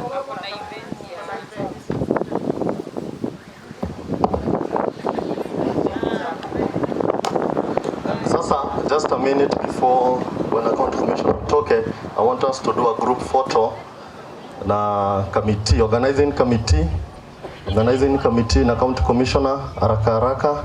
As we proceed with the photos, the dance group can come and perform as we proceed with the photos. Tafadhali mbio ndio mperformia County Commissioner as we take photos. Organizing committee, nyinyi ni vijana bana, mbio nimalize mbio hii. DJ cheza kama wewe, mavijana as they perform we take the photos.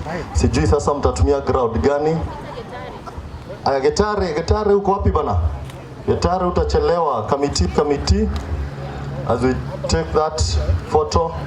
Iko fiti yo?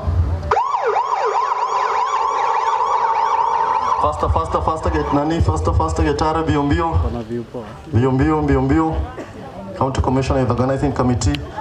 Hizi picha zinasaidianga sana huko mbele because they need to show that they had the event and they have to prove. In next time looking for donor fund, this is what you use for your proposal. Mnaweza toa mask lakini usi breathe out.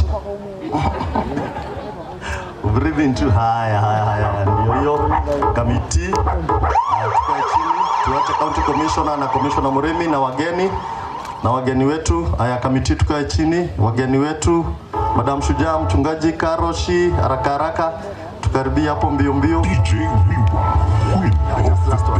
Just one last photo. Yeah. Haya, wageni mbio tukaribieni hapa mbio. Haya, next ni nyinyi, whoever will be available, first come first serve, si ndio? Haya, sisi wengine wote.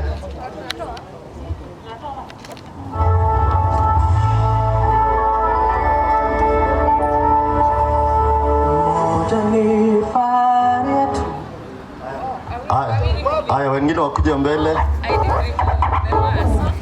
The tall ones.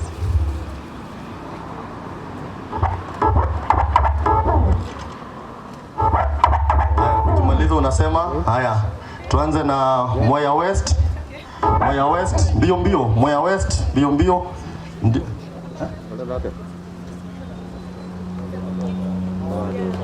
Haya, Moya West mbio. Moya East mjitayarishe. DJ tuendelee. Moya West mbio. Moya East mjitayarishe. Niliwaambia na wengine wascout mbele. Mbio Moya West. Hii picha itakuwa online so you can get it. Wengine wascout mbele. Mbio. Tuendelee dance group. Tuendelee DJ cheza nao, endelea. Unabakisha tu mic yangu low volume. Haya, ukimaliza photographer unasema tunaenda next. Haya, Mwea East mbio mbio. Mwea East mbio mbio. Mwea East. Haya, County Commissioner. Macho yuko hapa. County Commissioner anataka ufanye hawa interview. Haya, Mwea East wengine mbele. Wengine wa sport. Wengine Geshogo. United Forum. Kirinyaga United Forum.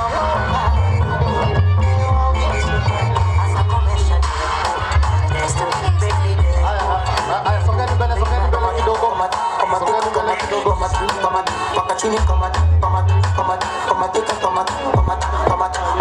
Haya, ACC wageni. Commissioner ya mwisho. With your new kids. Madam ACC. ACC wako wageni. ACC wako wageni. Kamata kichwa kando na baba. Kamata kibibi chalega dego. Wanatashuka chini unanita. Haya. Madam Director Education na Board. Haya, karibia Director. Bio. Director Education, County Director Education. Ingia hapo wewe.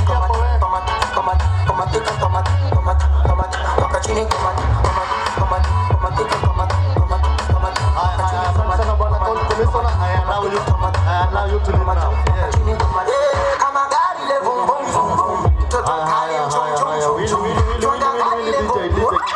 Event imekuwa kali.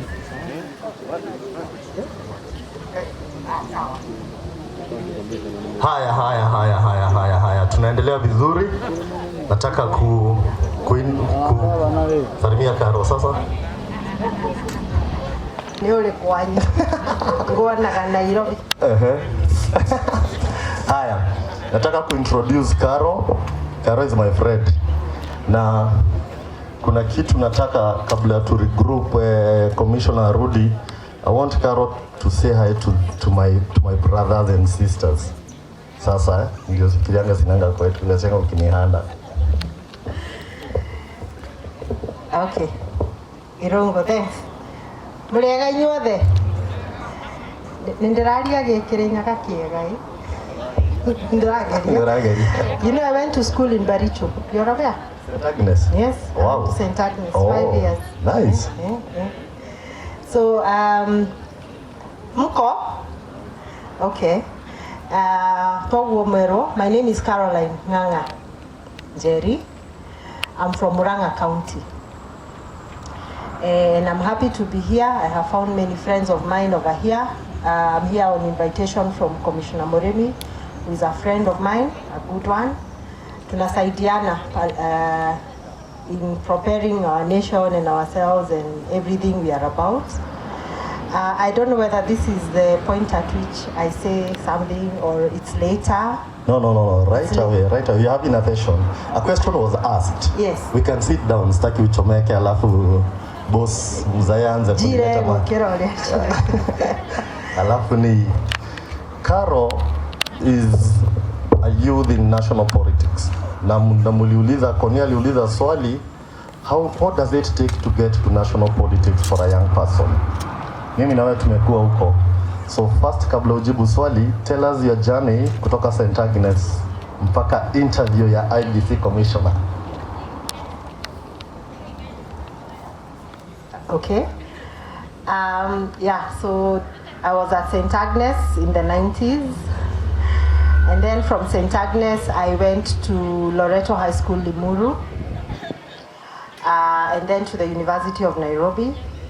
I studied a Bachelor of Science degree in statistics. I'm also an accountant, a certified public accountant. So I just started off, like we all do, unamaliza shule, you start looking for where do you start your career. So I went to work for one of the audit firms. But before that, you see these things, they start showing up early.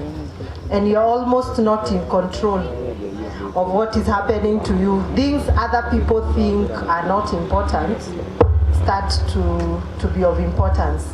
When I was coming with Mheshimiwa Shi, I was telling her sometimes I now work as an entrepreneur, and I'll tell you about it. when business is good, I always ask myself, what is all this politics? I'm making some money. You see, I just relax and, you know, but this calling is usually bigger than you. You only think like that for one day, and then the next day you jump on to national duty, because it is really national duty. Sometimes you may be comfortable, maybe you're making money, you have a job, and you're able to take care of your family, so you think these are the things ni yao watu wengine. But if the country is not in good hands, even that business you can't do, even that job you won't have. So if the inner calling is there, you must respect it and put it out. So when I was at the University of Nairobi, I engaged a lot in student politics, and I made a lot of networks at that time. So even when I left the university and went on to work, I still feel the need to respond to national duty, if you know what I mean. If there was a meeting of young people like this, I'll feel the need to be there. If I hear leaders are somewhere where I'm invited, I'd go there, you know, and you even use your own time and resources to be where people are and where decisions are being made. So I actively involved myself in that. And hence I made many friends, and along the way you participate in a small way at the beginning, and then as you grow, as you're able to present yourself more, you start to go to bigger tables where decisions are being made. And I think the thing about these things ni kujitokeleza tu. You see, recently when I went to my friends and told them, you know, I've seen this IBC commissioner job zimekuwa advertised. Yeah, I think I can do this thing, you know? Oh well, some are like, yes, we think you can do it. Others are like, Caro, are you crazy? You know that's the hardest job anywhere. But you know, when I saw you on TV, I asked myself, okay, is Caro serious? Then I was like, okay, go girl, kwani nini, you know? That's right, kwani iko nini. You see, maybe the job would have come. I don't think I presented myself so badly. So the chance was there. You did so awesome. You did so good. Yeah, I'm saying the chance was there, but also there were more benefits. Neo could show up. You know, when you show up, people are able to see you. And I think as young people, because generally we start off having nothing to bring on the table other than maybe our intellect, and your intellect will only be known if you speak, if you do things. Otherwise, if you sit with it, nobody knows if you have intellect or not, or passion, or you're hardworking, or you have insight. Those are the only things we have to take to the table when we are starting off as young people. So you must really just show up at any opportunity. Show up, create the image you want people to know you by. For some people, it takes a shorter time. Maybe for me, I'd say it didn't take a very long time for somebody to say, I know that girl, give her a chance. Because it's always someone. At that time, hakuna mtu anaweza jipeleka anywhere. It is, I have known you, and when I hear people asking about you, I'll say, I know you and I know what you can do. And how do I know you and how you can do? It's because you showed up. Sasa, okay, when was your breakthrough to your first job in government? Okay, so in 2013, I involved myself with some friends of mine who were doing political work around trying to get the president in, and also at a more localized level in Muranga, trying to get our candidate to become, we had a candidate to become governor. And yes. Okay. Yeah, so it was in that process. Should I continue? It was in that process that I met and I had met many people over the time, and at this time in 2013, I had already been working for like 5 years from the university. Nilikuwa nimeanza kusikia nimetosha. I even went to pitch how I can become CEC finance in Muranga, and I wasn't playing all 28-year-old self. And I went and told the governor that's what he wanted. He kind of looked at me and thought I was joking, but yeah, I had already told him, and he had heard whether he did it or not. And I had told many other people that that's what I would want. I had just started working as a consultant. I had started to feel that I wanted to do something other than what I was doing at that time. So anyway, even if the one I wanted to become at that time, actually he didn't say he doesn't think I'm good enough. It was other dynamics. There are always other dynamics. Just like we said right now, even for the IBC job, you do well, but there are many dynamics. But your opportunity always comes. But anyway, after the 2013 election and friends of ours had gone into government, that's when the opportunities sort of started showing up. So it was just sort of a matter of deciding what I wanted, so to speak. So it had started to become better. Yeah. You know, there are 5 people you can speak to. They have already. Karibu Betty. Aya, tumkaribishe Madam Betty. Kaka ni gagwito. Yeah. So after 2013. Yeah. So opportunities and people you know, we usually joke even in circles where I am with Irongo that sasa we have started to come of age. Unajua ukishaanza kujua watu wawili watatu, unajua CS watatu on phone call, PS moja hapa, you start to know you are coming of age. And if you maintain the momentum, the trajectory, you preserve yourself. Don't be known as a noisemaker with no cause. Just sort of improve yourself, project yourself in the way you want people to take you. Your opportunity will come. Comes earlier for some people, comes later for others, but you just must keep the cause. So it is that 2013, because I had already started doing things like sort of on my own. I wasn't now employed. By 2015, the opportunity for people to be taken into parastatal boards was there, and I got to know about it. And I thought to myself that that's probably the best way for me to stay involved while still pursuing the things I had started to build at that time. So of course, as usual, you speak to 1 or 2 people who you know, and you say that that's what you would like and that you will put in your bid. And if they hear anybody asking whether, unajua anaweza kuwa akipita kwa those corridors, asikie watu wakiuliza aka kamsichana kanaitwa Karo, nani anakajua, who is she, where is she from? So you just let them know so that that's your interest, so that they'll say, I know them and I know what they are capable of doing, give them a chance. Everybody needs somebody else to say, give that person a chance because I know them and I can vote for them. So really, that's where it started in 2015. I was appointed to the board of Tourism Fund, where I am still. At that time, actually, young people never really got interested in boards. I don't know whether, Betty, I made you think a board is a good thing. I don't know. But at that time, everybody was actually surprised by what I said I wanted. When there are a few options, and then the one you pick, everyone is like, why would you want to become a board member? In short, I'm picking points as we proceed. One is consistency. Number 2 is having your career as you pursue politics. Number 3 is opportunities that we do not know they are important, yet they are very important. So, board ulipewa gani? Tourism Fund Board. Tourism Fund Board. In October of 2015. Nikafanya kachapa 3 years. I really tried to assert myself when I arrived there because you're likely also to be looked down upon. Yes. So in short, even the Bible says they look down upon young people. Kutoka Kampo all the way to President Uhuru campaign, all the way to President Uhuru government 2015. Ndio job ya kwanza ilifika. Government. The government political, you can say political based appointment at the national level came close to almost 8-10 years. From my undergrad, 6 years later. 6 years later. So 6 years later ndio ulipata first appointment. Sasa na sisi tunataka kupata appointment 6 weeks later.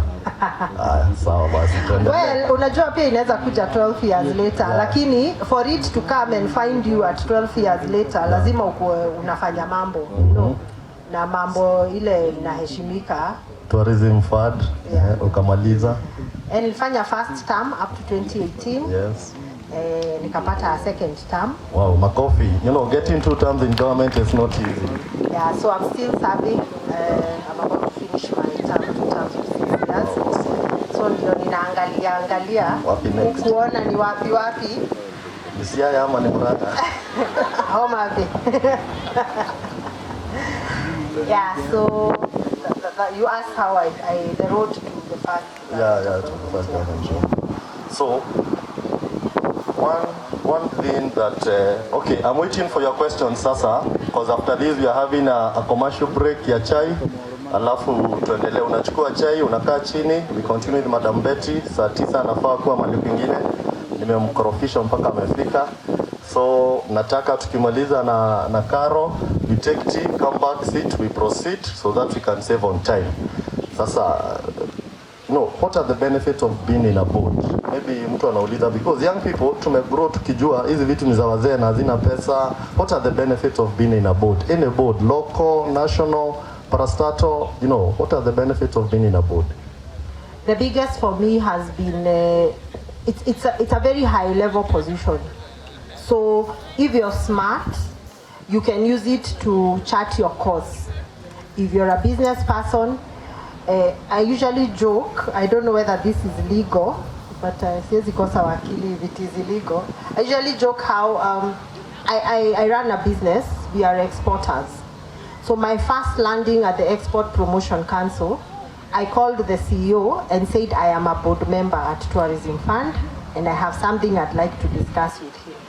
When I arrived, I didn't even produce my board card. But I had already arrived anyway. There's nothing he was going to do.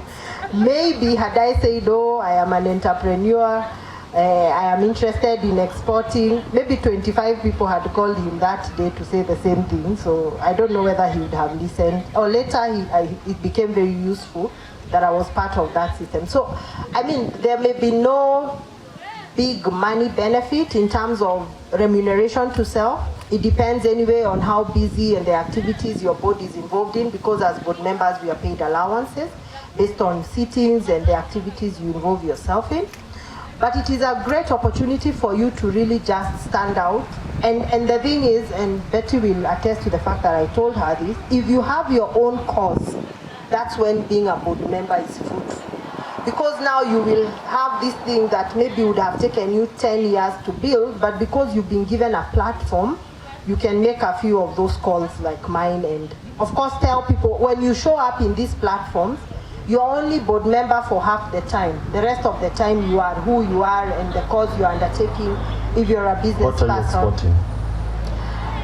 Leather products, hand-woven products. I can tell the story of my hand-woven products. I don't know if it's now or later. Now? Later. Okay, yeah. Yeah, so lots of handmade things. We're working in various counties and we have a small production unit in Nairobi. In short, like my bag, you'll see my bag. So in short, we came to establish a manufacturing unit in Kirinyaga. Yeah, she will tell you I had already frog-marched her a few times to do a few things. So yeah, there's a lot of potential in that area. Of course, manufacturing is capital intensive, so a lot of young people struggle to even just start off. But if you start small, help somehow always comes, and I will explain later about how the route I took with my business was to tailor it as a social enterprise. That is, it was a business with a cause. Yeah? And in that way, somehow, help and support comes from all sorts of corners. Haya. Makofi kwa director. So tukianza economic empowerment and bring you back to task, you can tell us about the manufacturing and the small cottage industries and how you can liaise with the youth of Kirinyaga to export their products via you all independently. Nataka to following mambo ya COVID, sijui tutaanza upande gani. You take your tea. Are they ready huko? Wako tayari eh? Haya, tuanze na hii tent. Mpaka hapo nusu, we go, pick our tea, come and sit. Pick our tea, come and sit. Because we need to save time. Tunataka to save time. Tuharakisheni haraka. Hiyo tent nusu. DJ.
I'm not taking you through this session. I think, let me be very clear. What we are saying, we are laying ground for the next session. Watu wamejipanga hivi uliwapanga? Okay. Ni group ngapi? Mbili ama tatu? That's the third, eh? Okay. So I think this session is basically the very, very heart of this meeting. The chair did speak about her expectations and the team's expectations of what should come out of this meeting.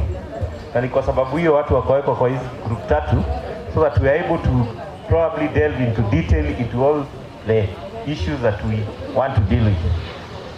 The chair did talk of having a political question, what she was calling, she would want to answer through political empowerment, and the problem statement that has been identified by Vijana Kwa Vijana is as follows: that youth have been sidelined in almost all spheres of life, be it economic, social, and political, or have been victims in areas they should be part of the solution, albeit being the majority. That's a political issue at hand. I think there's a political group, eh? So,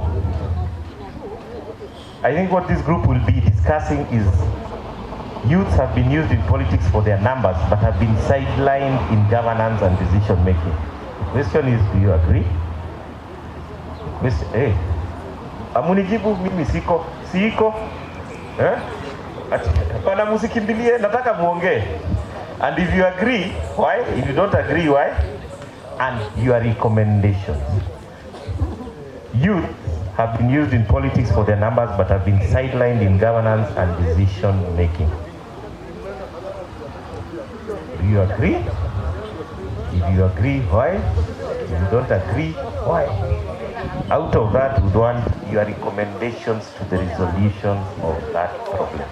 When you come out of here, our expectation is that when we get back to plenary, hiyo swali ndio mtajibu. Your team leader will tell us what you discussed. In other words, we are saying, tumejivunja kwa group, mtujazie hilo swali. Sawa? Tumeelewa? Any question? We are good. This is social? Goko? Which group? Economic. Good. So in the same background that the chair laid out for us, the problem statement identified by VKV, and I would want to underline the fact that VKV has invested some resources in research. So this problem, sio mtu alikaa mahali akajazia. This problem is something researched and there was some agreement. And the problem statement is youths have been sidelined in almost all spheres of life, economic, social, political, or have been victims in areas they should be part of, albeit being the majority. The economic question to be answered is, youths have relied on employment as the only way to economic empowerment. Youths have relied to employment as the only way to economic empowerment. The questions you're answering is, do you agree with that? And if you agree, why? If you don't agree, why? And recommendations that follows, you agree or you do not agree. Tumeelewana? Iko swali? So we'll expect at the end of this, your team leader will actually brief the plenary on what you discussed, what you agreed, and what your recommendations are, especially in ways of moving forward. Sawa? Oko?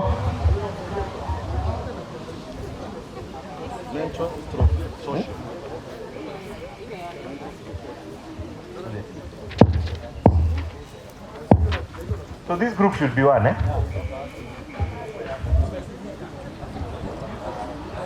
Habari zenyu. Na hii group naona niko na marafiki wengi. Akani moko iwagete.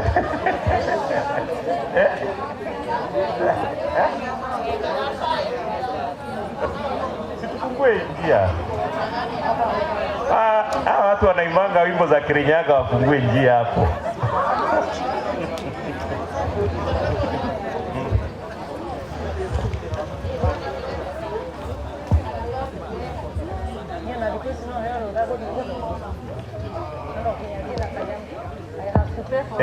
This is a simple brief. Nataka usikie hivi. After long discussions and research by Vijana Kwa Vijana Initiative, initially they thought the mental problem and the social problem are separate.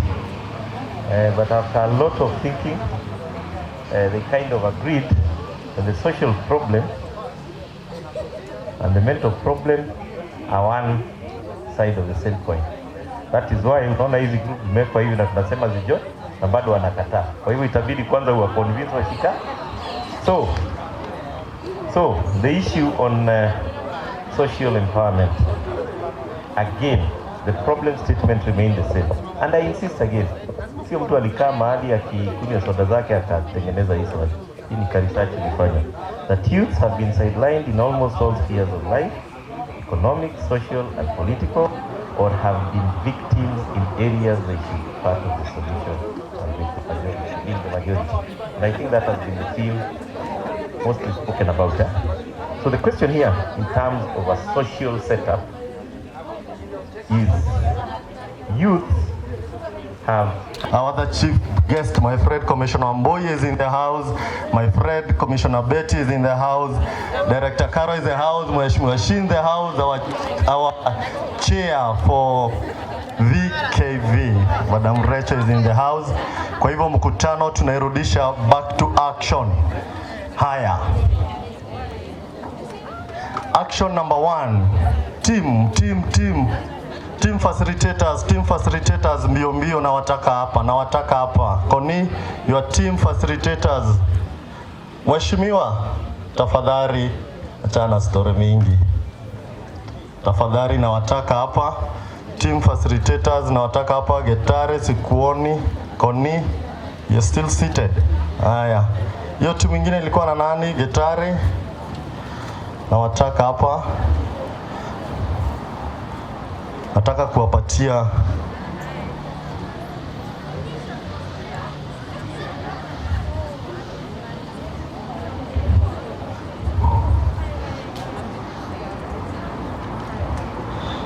tukae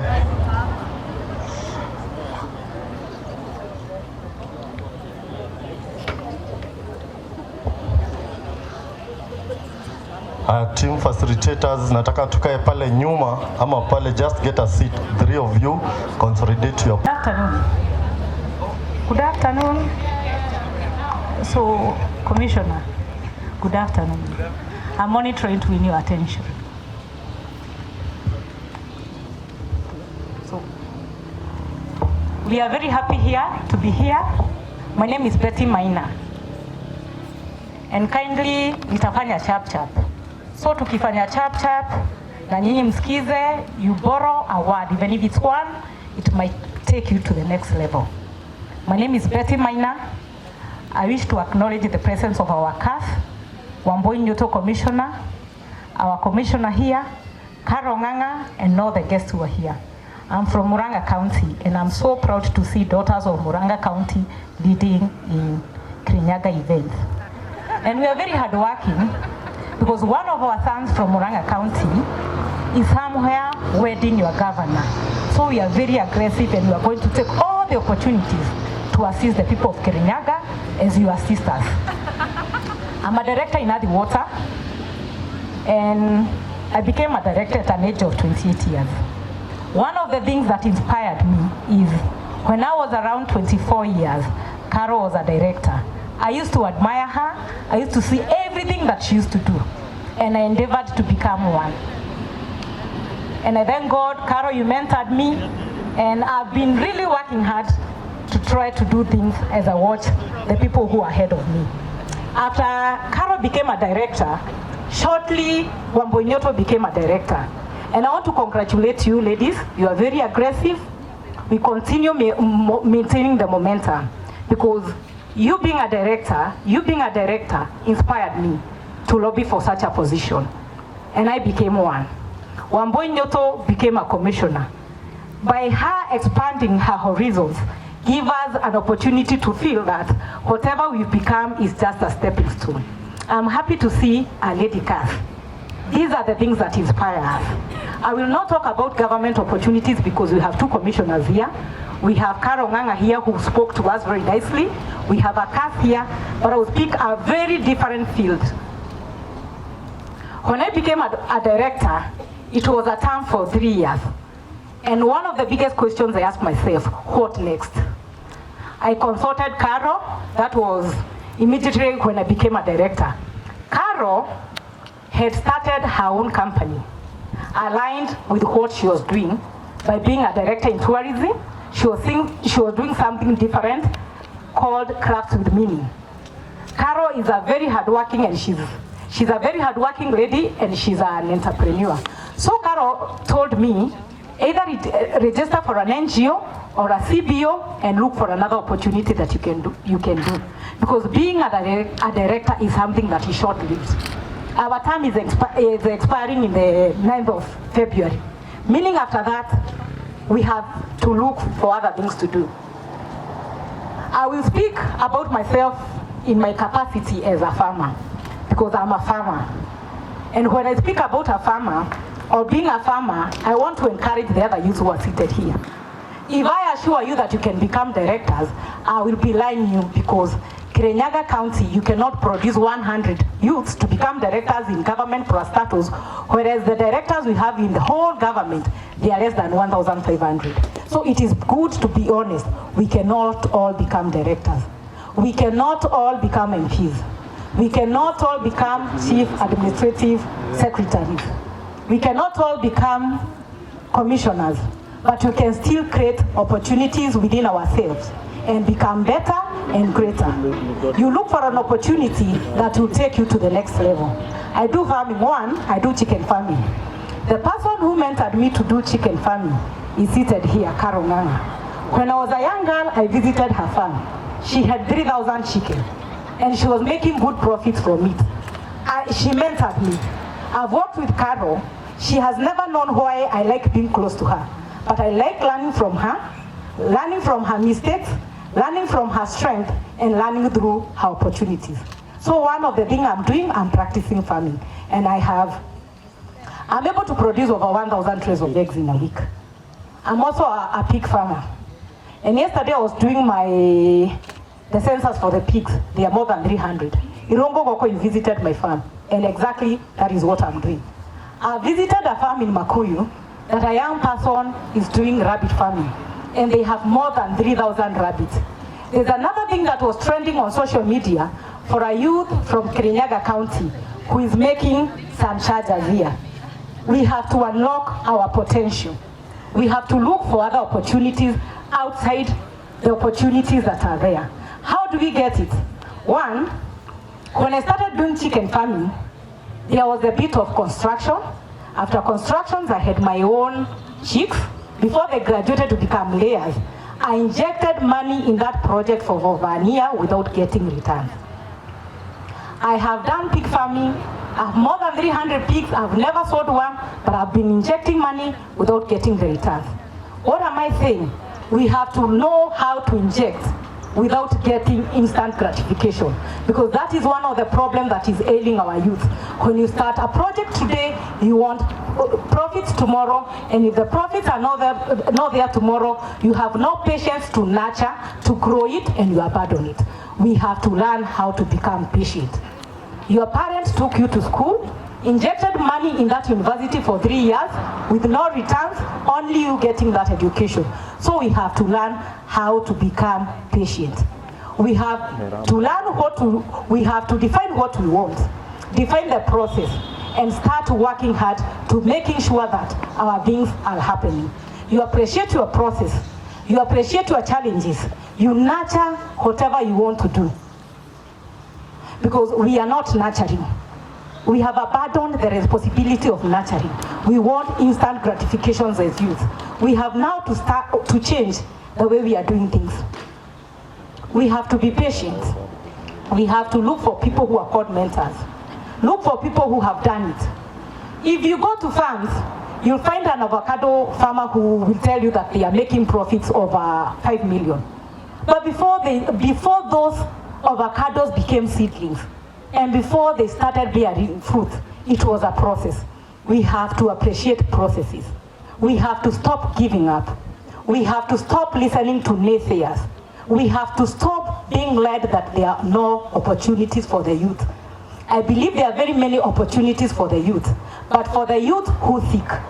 When you knock, the door shall open. But when you stay at home with your phone, on social media, criticizing the government, criticizing the county government, criticizing everybody and blaming everybody for your problems, that is where we lose it, and that's where you lose it. You have to learn for the opportunities to maximize. You have to know how to unlock the potential in you. You have to know how to have an expanded confidence. You have to know how to expand your vision. You have to know how to expand your responsibilities. If you're a director, that is not enough. You have to look for other opportunities that even the day that you not be a director, your family will not strain financially. Talk about an MCA. If you're an MCA and you're not maximizing other opportunities that are out there, if you're not elected next year, frustration start knocking your doors. So we have to start being patient, expanding ourselves, looking for more opportunities, walk out from our comfort zone and do better. We have to believe in ourselves and we have to believe in God. The fear of the Lord is the beginning of wisdom. Look for a mentor, let them walk with you, share with them your challenges. And because we are young men and young ladies, we also have issues to do with the relationship. Look for people who you can talk to, you can share, don't hurt anybody, don't harm yourself. When it is easy to talk, to make noise, make that noise, but make sure you talk to the people who surround you. To distance yourself from some criminal activity like being a murderer or even hanging yourself because of a man. I don't want to talk too much because we have other people here. I would want us to give them an opportunity so that we learn from them, we compare notes from them. But I would want to urge you as youth, from today henceforth, you have to stop thinking that there are no opportunities. You have to have expanded confidence. If you are thinking that you are not confident enough, you have to increase in your confidence. You have to come for these forums and make sure that you network. Make sure that in case you even get an opportunity to volunteer to get yourself associated with that title. When I was a young girl, I was working in the office of my women rep. I took advantage of flying with her wings because mine were not fully fledged. They are not fully fledged, even for now, because I desire to fly higher. So because there's a Kaswi seated here, I have to take advantage of knowing her, to take advantage of making her my friend, learning from her, so that in the next level, I have more people that I can work with and they can help me to move to the other level. I want to encourage you, we have all not made it. And there are still very many opportunities for us to make it, endeavor to become the next. Either a big farmer, either an entrepreneur in anything, either you are the biggest landlord in your county. Hata ukiona nyumba inajengwa, enda ujue landlord ni nani. Mwambie akupe commission ukimtafutia tenants. It is a hustle. It is a stepping stone. Explore all the opportunity to create yourself a great and a strong foundation. I wish you well. May God continue expanding you, giving you more wisdom and deepen your knowledge to issues as you endeavor to become the great youth to hold this county and to take this county to the next level, this country to the next level, and this world to the next level. May God bless you all. Haya, makofi. Kaa chini dakika moja.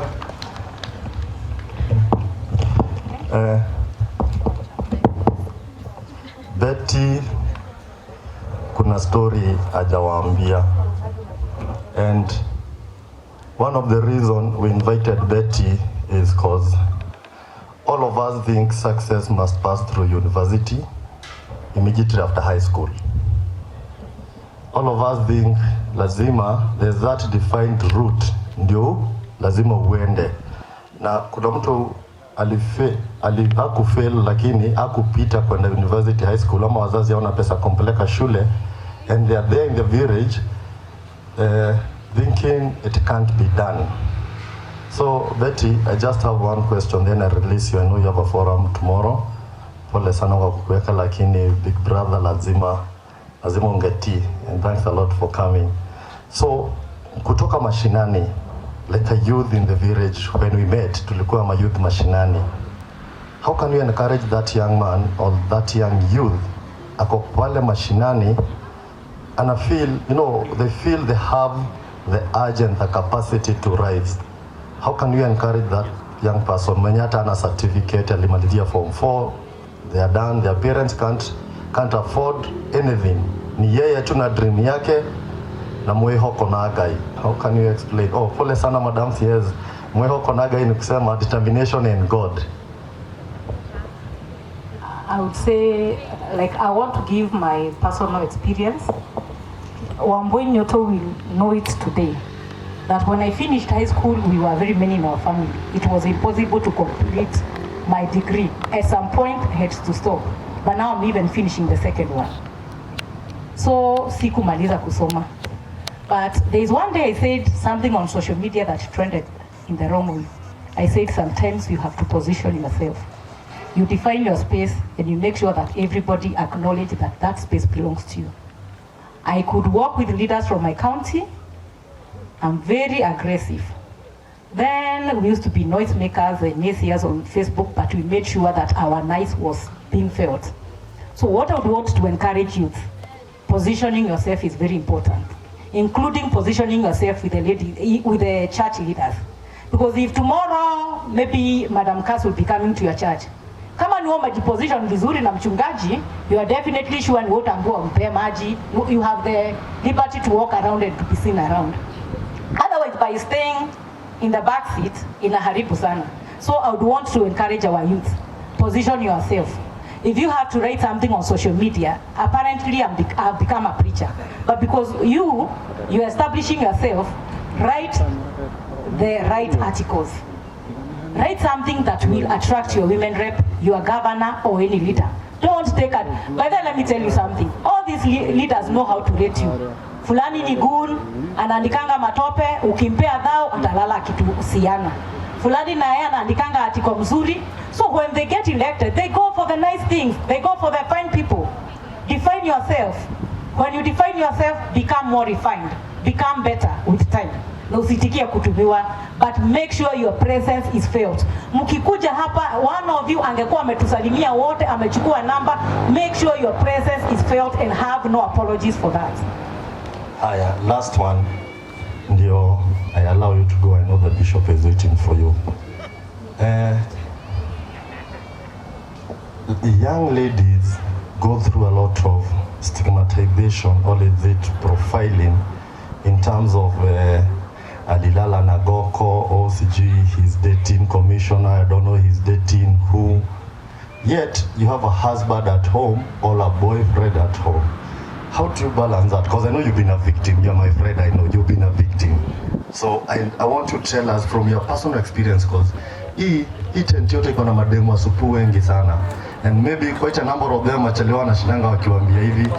Then you read someone, you've been told something on social media, and it even gets to your parent or your brothers, people very close to you. How do you handle that from a personal level? I've gone through a lot of character assassination. But let me say this, and I will stay here standing. All of you, if you are asked how I'm dressed, I'm in a black dress and some red shoes. Anything beyond that, I'm the one who knows. So, what I know about myself and who I am is what I care about. Anything said by anybody is none of my business. I cannot stop to throw stones at any dog that barks. If I want to go there, everybody trying to come in between is a sideshow. Young ladies, utaambua umelala na wewe. Nasikia. Na watasema hivyo. Nasema katambe hiyo version. Wacha mimi niseme ukweli, watasema umelala na wewe. Kama unajua you are doing the right thing and you are not sleeping your way, progress. Don't waste your time. They want to pull you behind. Progress. And when they insist that you are sleeping your way, become a bit naughty like we do. I ask them, if I'm sleeping with the big and the mighty, what is the problem? Ile siku mtanisikia na huyo mtu wenu wa boda, munisamehe. Lakini hao wakubwa wenu, nitaendelea. I know that is not what I do, but if I accept and I move on, it is easier to accept, to move on so that I achieve the next thing, rather than to waste my time and my night thinking of what people are saying. You can say I'm sleeping with everybody, that is none of my business. I know myself, I know how I define myself, and I know my conviction, and I'm a God-fearing woman. Hiyo ingine yote, hiyo ni moshene, na watasema, hata tukiwa shosho watasema, na wataendelea kusema. And those people who talk such shit, they are the people below you. Those people above you, they are working day and night to mentor you and to pull you up. Aim at the top, the bottom is too crowded. Thank you. Aya, Betty.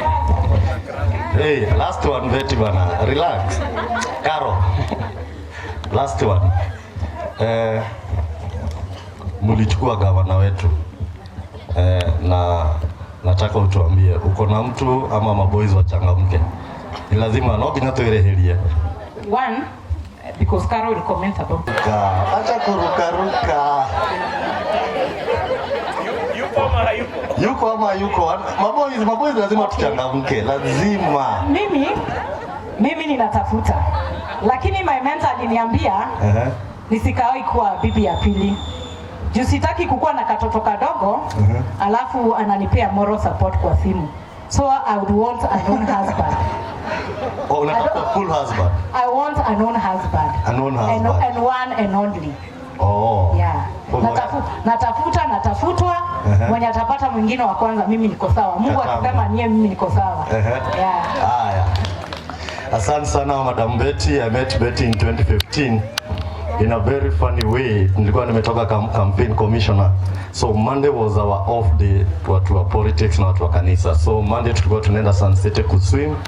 Monday afternoon was our day for swimming, plus some other reverends na Catholic. So naye Betty alikuwa na stress zake, so best yake akamwambia twende nikupeleke Sagana ukaswim, stress zipungue.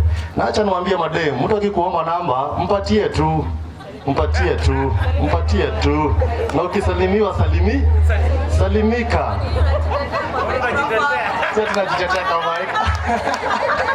So how I met Betty is that tulijipata tuna swim. So in the process ya kuswim as swimmers, sasa sikia tushajijazia. So in the process ya kuswim tukapiga story. Swimmers are ni kama golfers. Huwezi swim peke yako na huwezi cheza golf peke yako ama pool table. Pool ukifika unapata, so tukakuwa mabeshte.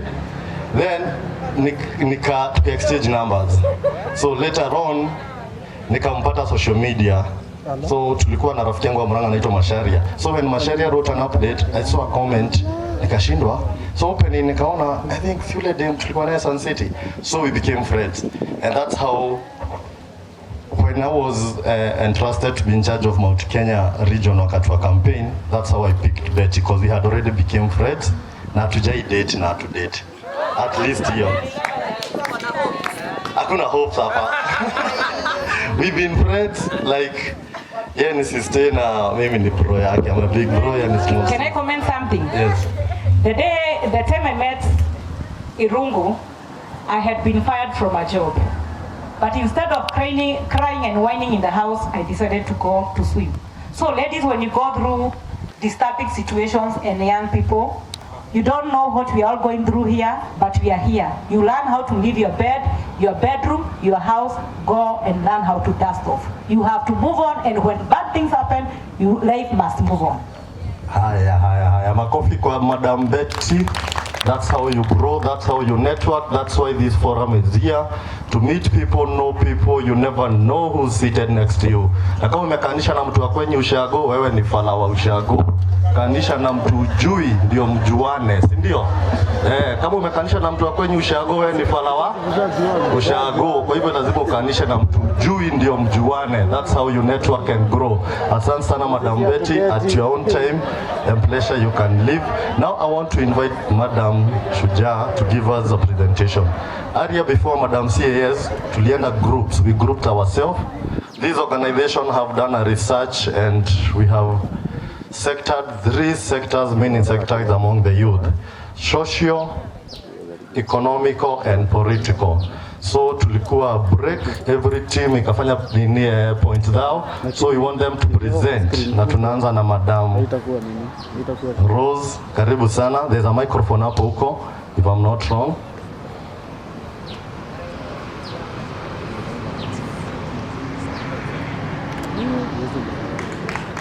Haya, tumpigie makofi.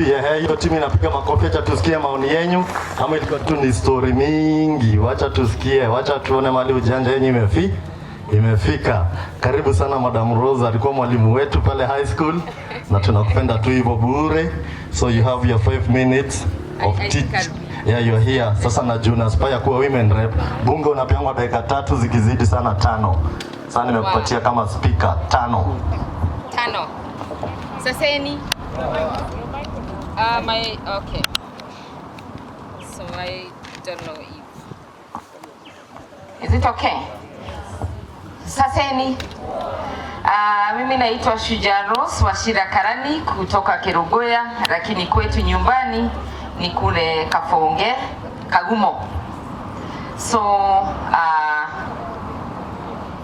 all protocols observed. I've seen people that have been seeing on social media, including the youth. Na sasa nawaona face to face. So I'll make sure that I post selfies with you guys, so that whenever you talk, then I'll post a photo of me and you. Whenever you have a birthday, like Bev has a birthday, and I'm here to post her on my wall. So we all wish her. Remember, we don't go before wishing her and celebrating her birthday today. Okay, Bev, ata usemi gemi ewe. So anyway, the group we were with, that is the 3rd group, we talked about social and mental challenges that we have, and we say that mental issues. I will remove this because I'm seeing like I can't see everyone. So the mental thing, the mental issues that we have, we say that these are psychosocial issues, and that they are with us as youth. And I would say that most of us are going through depression. That is what we mentioned in our group. Yet some of us cannot tell that we are depressed. So we say this is the mental and the social well-being of our status. And we also say that this has brought about suicidal cases in Kirinyaga. Last year, but 2019, we were rated to be the highest. Rather, suicidal cases were rated to be the highest in Kirinyaga among the youth, but we have since put them down, though it is still a challenge. We talked about drug interference among the youth being rampant too. So we have talked about the causes of depression. I'll go very fast through them. One, we talked about social media, and the youth say that sometimes they imagine how life is for their counterparts, and they tend to go down psychologically because they are not able to catch up. So there's also the cyberbullying and body shaming that is among, rather it is in the social media, and it is bringing depression. The other one was about alcoholism, the dysfunction of families, where parents are not okay, and the families, including the extended families, have issues. And the people who suffer most are the youth. We also talked about personality disorders that we also refer to as psychosocial disorders, including cognitive disorders. We talked about lack of mentorship programs, where we won't find this mentorship, especially when we graduate from schools to youthhood. We are in the villages, we hardly get some of these mentorship programs. We are happy for such a program that has brought about mentorship of people who've succeeded, and they have given us a way forward. So another challenge is love relationship.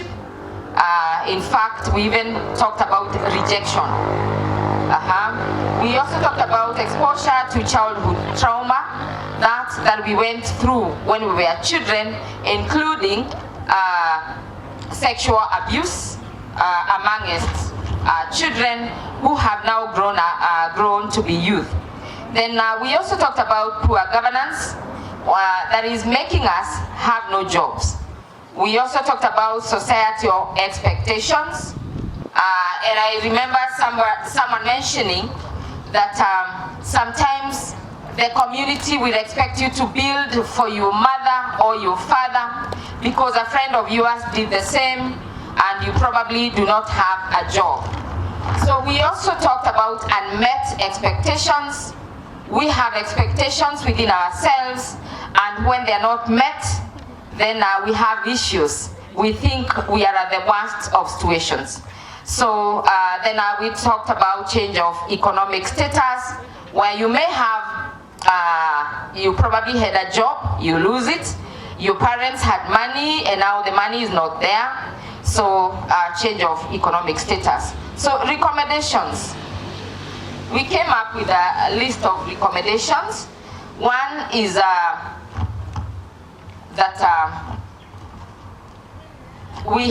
we should form as youth support groups, where as youth we can probably organize depending on our status, the neighborhood and how we relate to each other, where we can form groups and probably be meeting, share out some of the challenges that we have and build each other.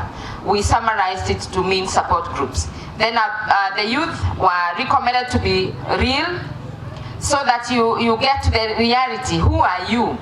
So that you don't set your expectations so high, yet you do not have that capacity. Then we said the other one is speaking out, speak out our issues. Then the other one is inclusion, so that every time we have events like this one, and even in our communities, let's try to include as many youth as possible. Another recommendation is mentorship programs from also the government. That we tied it with the provision of counselors like me. That is my work, counseling. So we are we're charging the government to employ counselors, where the youth can walk in and out and seek counseling services from professional counselors who will observe ethics, like being non-judgmental.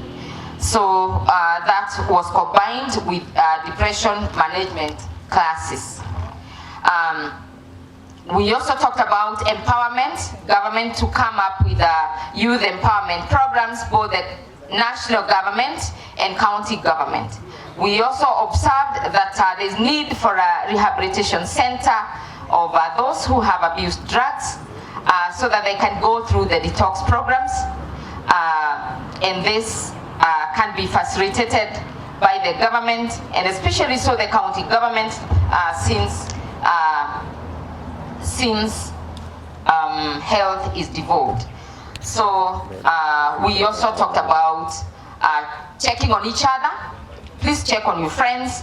And then there's a point here that was brought up, psychophancy checking. so that don't be sycophants of a particular person. Open your mind and ensure that you have you operate from outside the box, where if this one doesn't work, then get to something else and see whether it works. You see, I finished before you came, John, so I can probably say that I caned you. Yeah, I'm a teacher. Let me say something, MC. Some people ask me why I'm always with the youth and wanting to support the youth throughout. I don't know if Connie is still around. Yeah, she's next. She's next. And she's studying education like me. When I was posted to Kirinyaga Boys, those many years ago, over 20 years ago, we used to be posted as teachers before we graduated. When I was posted to Kirinyaga Boys, the head teacher, the principal then, thought I was very young, and he asked me one question: have you gone through school? And I said I've finished my university program, but I didn't have a certificate because I had not graduated. So that in itself, I was very tiny then, and therefore he didn't even look up again. He was reading a newspaper. He didn't look at me again, and he said, "My boy, you cannot be able to handle my boys." And you know what? I didn't report to that school. The principal stopped me. And therefore, every time you see me with the youth, I want to encourage them, because every time they'll find more people disregarding them, more people not encouraging them, and I want to be that person. That I didn't see when I was posted to Kirinyaga Boys, and I thought I've come home. So later on, I was, of course, after graduation, I was posted to Kirinyaga Boys, and that is why people think I'm so much committed to Kirinyaga Boys. Kirinyaga Boys. Yes. Well, that's when I was your student. Yes. I was very small. Yes. Lakini ile shule kulikuwa na student walikuwa na bibi na bwana na watoto. So visiting day, wao walikuwa wanakuja kuvisitiwa na bibi na watoto. Na sasa umekuja hapa, you're a young person. Yes. And I remember, you know, we used to call you a beautiful name in, you know. They called me Miss Kenya. Exactly. Siko nataka kuisema. Yes. Until a parent came and was asking for that name, like it was my official name, and a parent was saying apparently he hadn't gotten the name correctly, so he was talking about Miss Kenya, and people wondered until anyway, and I invested. So thanks a lot for being there for these youths. Yes. It has been a journey. I follow you, I watch you, I see what you do with young people, mental health, alcoholism, kina mama. So najua you're aspiring. Yes. Tuombe kura. Just before I talk about that, our DJ, I know the government is here. Ama walienda? Niliona kama muko. Because I noted when the permanent presidential music commission came to Kirinyaga, I noted that the DJ to the president is a person living with disability. Isn't it? Yes. We observed that. So that is the DJ to the president. Yeah. So we're just requesting, the DJ is a man to the president. Yeah. So, Commissioner, we have a girl. Ama ni aje? Because kama ni PWD, achukue Jeddah, sindio? We have ours there.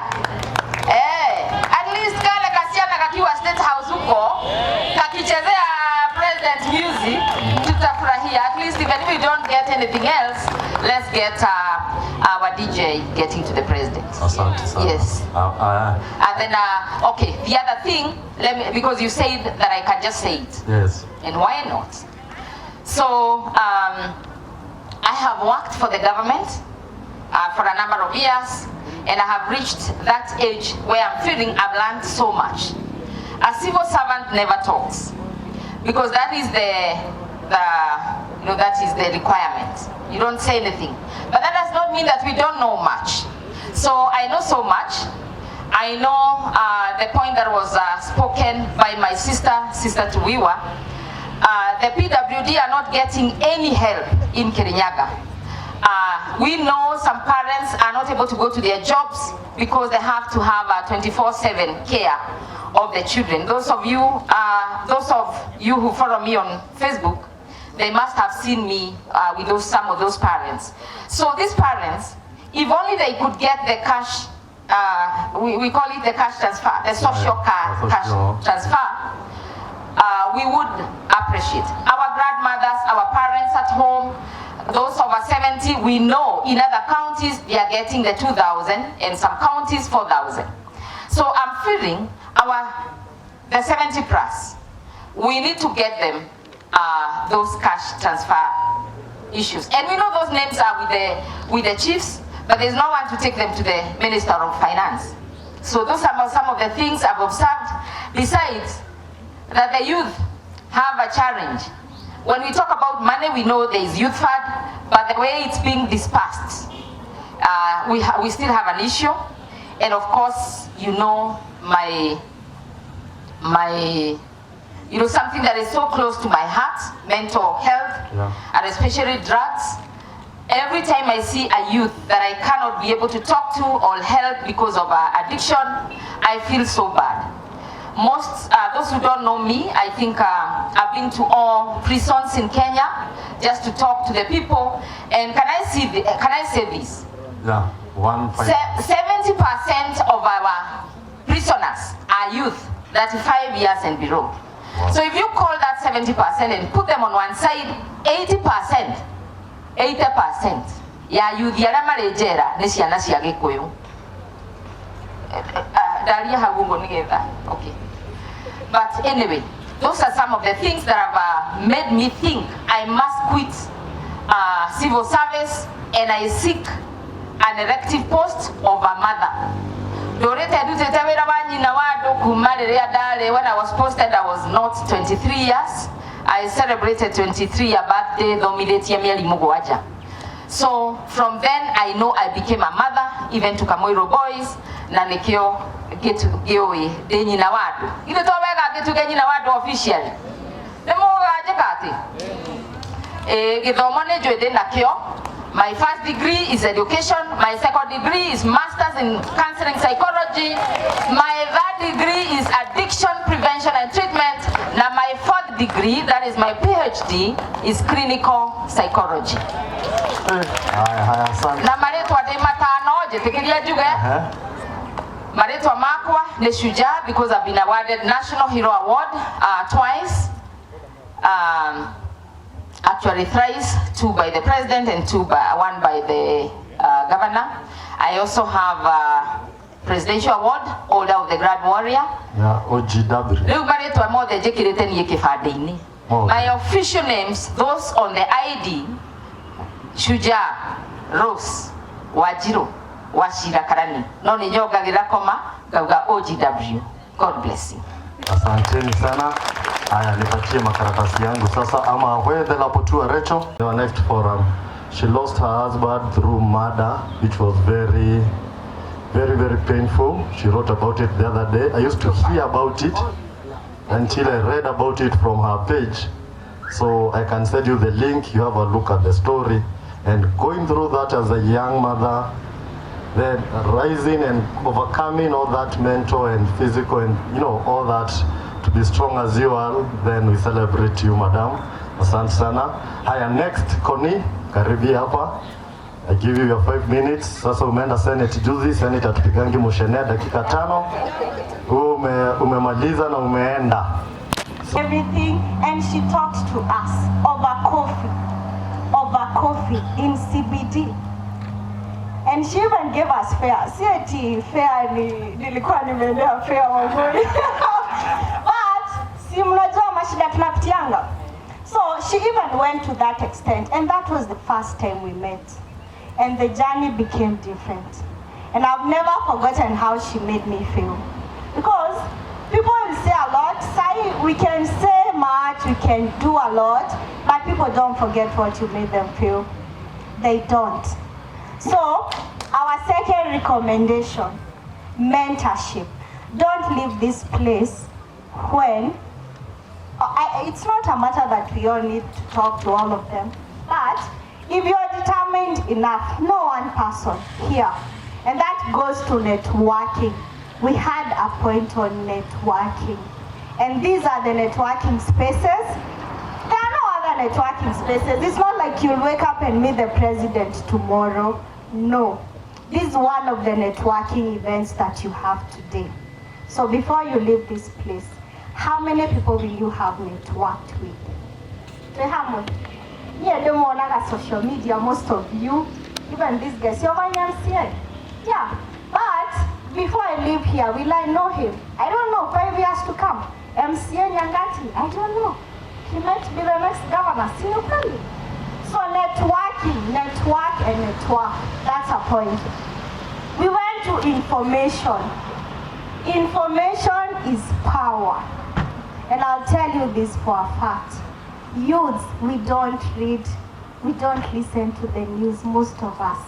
And I was telling my team members, yesterday the National Youth Council announced elections for the NYC. How many people of us know? Very few. And then they are gonna come and impose youths that we also don't know. Because we didn't read, Sinukweli. And then we'll continue complaining for other years, and 5 years to come, we don't know what these people are doing. So read and read and read. And if possible, every Friday of the week, have a newspaper with you.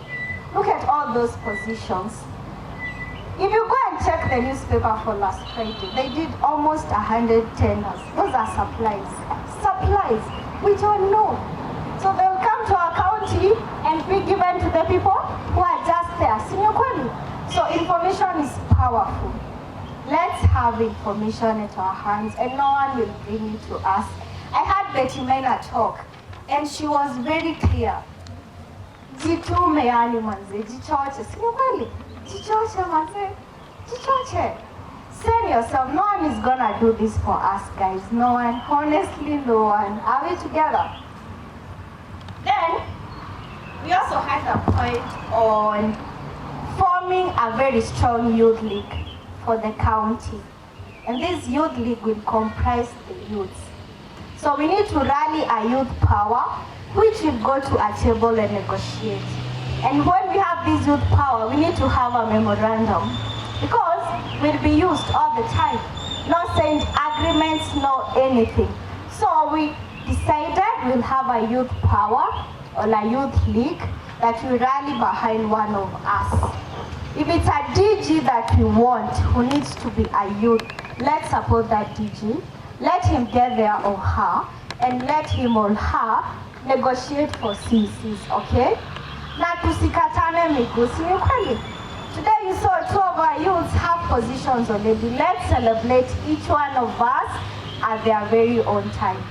So I think those are the main points, Goko. I'm not yet a politician. I can see Shuja is asking for votes. She's doing quite a good job. I must commend that.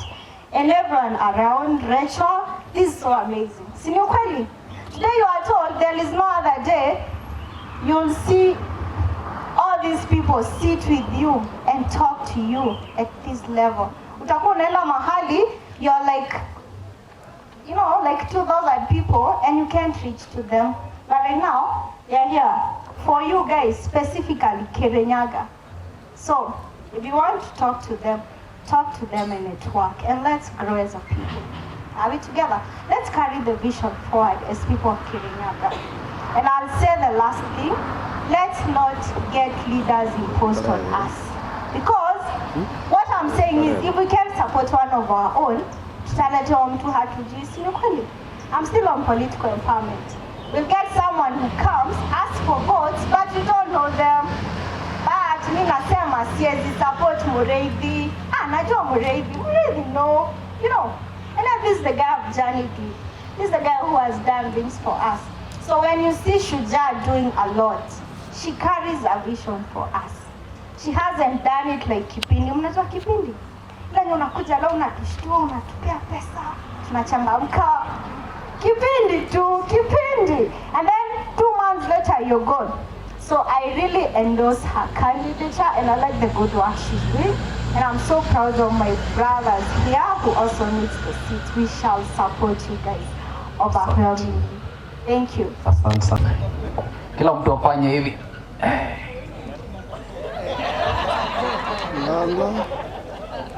Madam CS, Commissioner, Newto and Alista, my friend. All protocols observed. Rose. I'm David Gitare. Now, we were given a topic here to discuss on economic empowerment from a youth perspective, right? So our group here came up with a few points. I'll give my colleague here 3 minutes. Pitie mbio alafu I take over, right? Aya, mkikubaliana na hizo points zake, I'm opening you to a discussion, because this is where now there is hapa ndio tuko, si ndio? Yes. Thank you. I just got direct to the point. My name is Murioki Wageveji. Wale wako kwa social media umeona mtu kama huyo. Now, the question was how the youth have relied on employment as the only way to economic empowerment. Why? First reason is source of income or to get source of livelihood. We are socialized like that since we were young. And then shule, msome, mtaajiriwa. There is lack of opportunities in terms of entrepreneurship because the youth do not have the capacity to run those businesses. So they want employment to learn the skills so that they can be able to manage their businesses. There is lack of experience, lack of exposure, and they have not yet networked with the people in the business, and some of the business are highly guarded. Biashara zingine huwezi ingia ovyo ovyo, unakuta ziko na watu ambao wamezishika. The other thing is the education system. As you know, we are trained to work in employment situations. That is to mean shule zetu vile zimetengenezwa, they are factories producing workers. So the youth have nothing else to do but to look for jobs. Now our recommendations, I'm going very fast. The recommendation is that we would like the government to consider the youth be 70% of the population, as according to the research that has been conducted. The government should consider a fair representation of the youth in the appointments, employment, opportunities, and even the political parties' appointments in various houses of parliament and other county appointment jobs. The other one is we need a change of education system so that the youth will be trained not to work, but to own businesses and manage themselves. The other one is we need as youth to accept the situation as it is and enter into other areas of source of livelihood like farming. Tumepata a very good example from a gentleman here who started his farming venture with only 10,000. Today he has over 3,000 working chicken farm na vitu zake zinaenda vizuri. The other one, we need to lobby for tax relief for youth-owned businesses, because you realize we pay the same excise duty, the same what we call it, VAT when we start businesses, like any other person who is in business. The other one is we need to diversify our skills as youths. Vijana tusiangalia tu ile degree kutoka nayo university. Fikiria what you can invest and get some income. We also need to look for opportunities in our talents. And lastly, we need to lobby in the government to have a reduction of the retirement age so that the youth can have a chance to enter into employment. Thank you. Mmesikia hiyo maneno? Is it true? Is it true? Lakini sasa nataka mnijibu hii swali. How do you change government policies? Kwa kwenu nyumbani You are not a government policy maker, uko hapo. How do you change that? You have a curriculum at school, iko huko inasomwa from class 1 to form 4 to university. Sindio? How do you change that? Wewe si mwalimu? You understand? So, hii ndio discussion yenye whether you like politics or not, whether you come from church or not, whether you don't believe in whatever or not, we come now there, hapa chini. Because what most of the motivational speakers do is tell you, hey, I took the first step, I took the second one, I took the third one. Yani hakuna setbacks, unaona? Wewe unaanza biashara ya kuku. The first thing unachukua kalon 20,000 inapotelea hapo. You understand? I'm talking of real issues. Unasikia nyanya iko na pesa. Your income pass, for example, unachukua help, unaweka hapo, inaungua. Sawa? Unasikia Blue Boy hapa anakuambia poultry farming, there is a lot of money there. Unakimbia. Hii inaitwa keburuto ama inaitwa nini? Inakuja inapagia yote. Right? So the time motivational speakers come, wako huko, wewe huku. Now that's where the discussion is, and that's where we as youth should now come in and start a very sober discussion. Sawa? Yes. Tusikue ati sasa okay sawa, mimi nimesoma degree ya computer engineering, I'm doing farming. Right? I've done teaching, I'm doing politics. As an economist, I'll tell you one thing. Understand one niche. One. Understand? One niche. Farming. Sawa? What type of farming? Kuna agriculture, hii ya kupanda mimea, na kuna livestock. Sawa? Ukiamua ni mimea sawa, kuna kahawa, kuna nyanya, kuna kukumanga, kuna popo, kuna go for one nyanya. Sawa? Now, can you understand the nitty-gritties of tomato farming? Do you understand, let me talk about coffee because I farm coffee. Do you understand CBD? Do you understand early blight? Do you understand late blight? Do you understand what? The cabrio, Milan, copper, W70. Do you understand? So, if for example you take agriculture, coffee, that niche, sawa? I'll give you an example of a guy.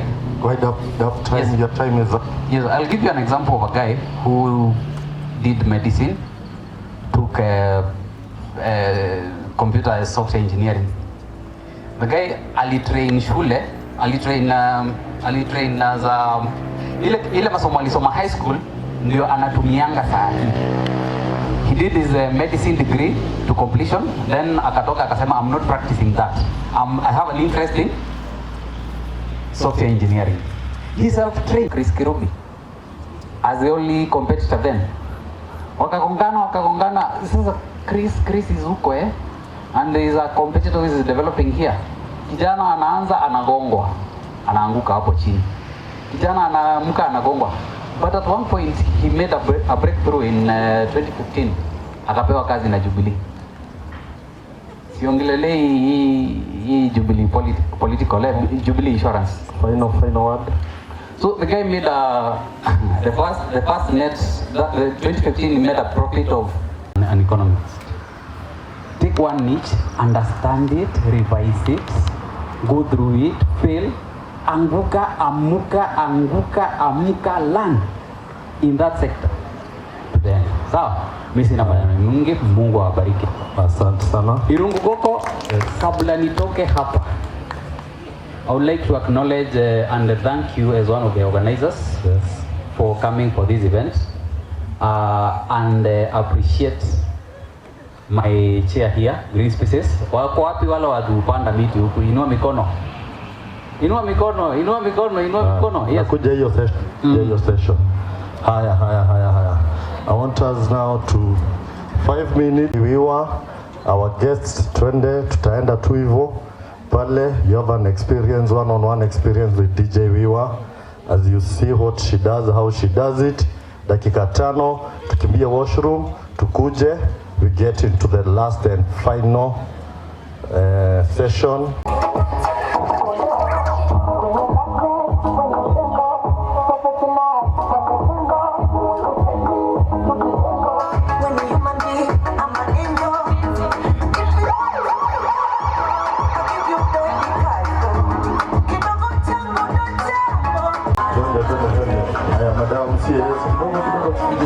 I want to invite the sister to tell us about DJ Wiwa.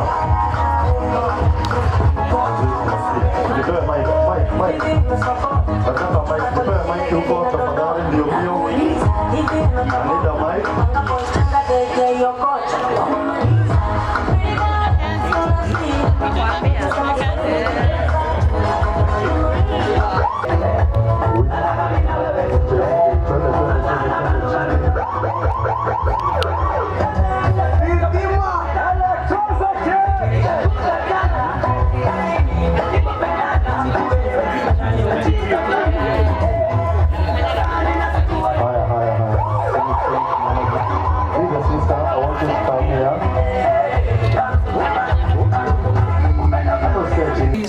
Moshiri.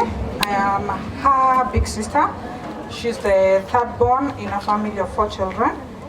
I am currently her caretaker because our mom passed on last year but 1. So I'm the one taking care of her right now. Wiwa is 27 years old. She was born with cerebral palsy. Cerebral palsy is a disability that children are born with. It's a mental something. It's a mental disability which affects the nerves. It comes out differently in different children. There are children who don't have motor skill complete. They can't walk, talk, or do anything. For my sister, she's not able to use her hands. She also has, her speech is a little bit affected, but then she can communicate. If you actually listen to her to understand, you will hear and understand. But at first hearing of her, if you're not listening to her to understand, you might not get what she's saying. But she actually can speak and communicate very well. She doesn't have the use of her hands, as you can see, and her feet are quite very good. She's very strong. I don't believe there's a man in this compound right now who can withstand her kick. If she threw a kick at you, my friends, I see you. You and I see mko hivi. The other thing about DJ's her hands at times they just jerk, like whoop, and if you're near, she might really hit you well. But that we have lived with. My sister Wiwa was born and raised in Kirinyaga town. She went through a lot of discrimination. I remember her crying all the time.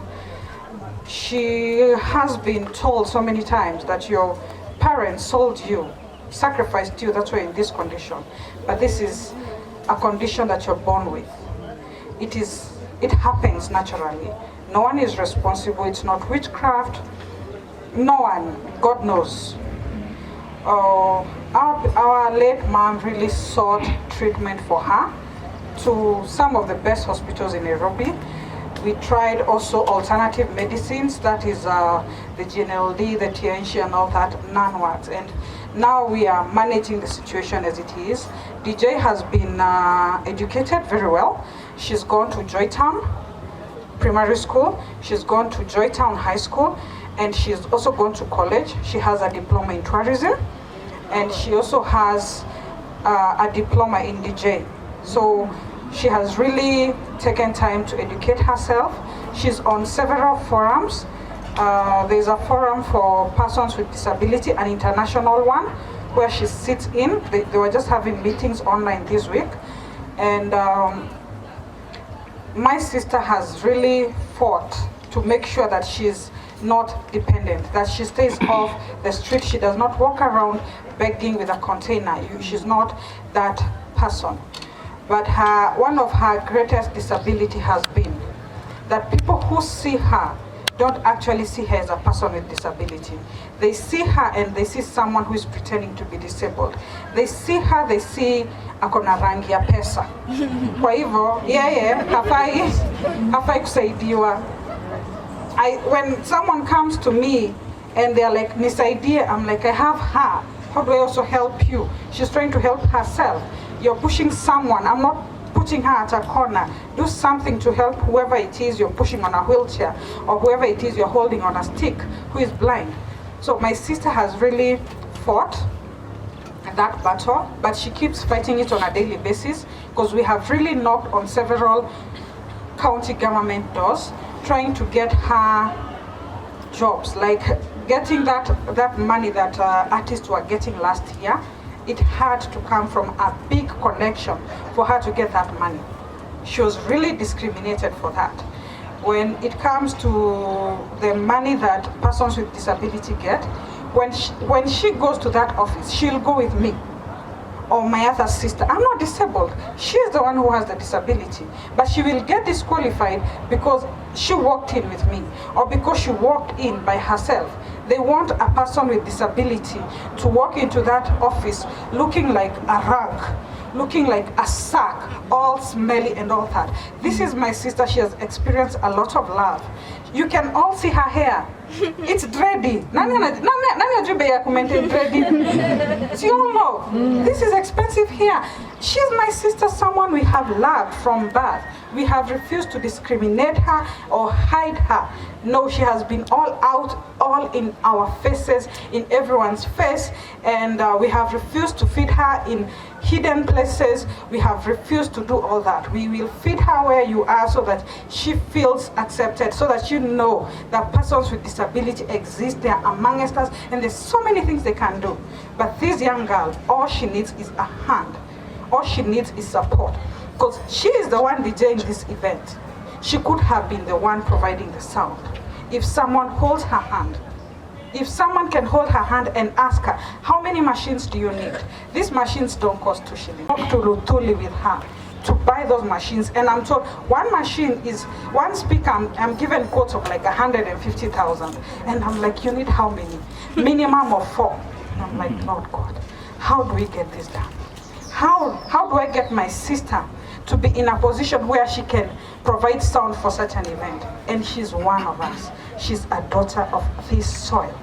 She went to school in Kirinyaga town, born and bred there. The discrimination she experienced there to a point that she almost quit school is too much. This government needs to hold her hand. Don't look at me. Don't hold her hand because of me. Because I might be gone tomorrow. The same way mom is gone, I might be gone. But what happens to her? What happens to all those children who see her online? Can you imagine that today when you Google BBC News, you all know BBC. When you Google DJ Wiwa, an international worldwide station, you will find her. Can you imagine? You will find her. Can you imagine how many people call her and say, DJ, wewe unafanya job na miguu. Mimi mtu mzima. Me, I have gone as an individual, I have gone back to school in my old age to study something that can give me a skill because of her. Because she has inspired me and she inspires so many other people. So, okay. Hold her hand. Okay, give us a contact for anyone who may want to contact her, how to get her on social media and other contacts, the telephone number, the social media apps, so that we can wind up, then tuendelee DJ Wiwa tupatie muziki as we sit down. On DJ Wiwa is, hello? DJ is on Facebook, DJ Wiwa. Let her say hi. Hi. Hi. Sasa Poa. on social media, DJ Wiwa. Platform zote DJ Wiwa. Yana uingia YouTube channel yangu, uniongeze subscription Asante. Hiyo tunafanya sahihi. Social media, DJ Wiwa, YouTube, DJ Wiwa, tukikaa chini kila mtu anaingia Facebook, tunamfollow na tuna subscribe, si ndio? Yes. Sahi. Kwa hivyo tukae chini, namba ya simu utanipatia tukiendelea. Tukae chini. Very well, Joseph. Ndio kwa sababu hao watu wako hapa. I'm happy they have said maybe the right things that you wanted to hear. If we are fallen short, naomba msamehe. They have made promises. One of the best decisions I think Rachel and team made, I was in that meeting when they decided DJ Wiwa was going to DJ this function. I feel so vindicated because of that decision, because I did not Wiwa myself. And like my friend Commissioner Mboi Nyuto is saying, we love that journey. This is a problem that we'll deal with and see what we can do. It is not one person, it is all of us. With that, I think I just wanted to conclude all that we've discussed and probably also take this opportunity to invite our Waziri. Even me, I believe the Waziri, she fits into that office. Madam Mumina is our CS Education. I've talked of policy. She has a lot of experience in policy, extensive experience in policy, and being a master's holder in gender and development studies. There's a lot she can offer us. And I want to say, I think let's engage her. Let's hear what she has to say. And this is not the end. We will continue engaging. So with all that, kindly, Madam Waziri, tafadhali. Asante.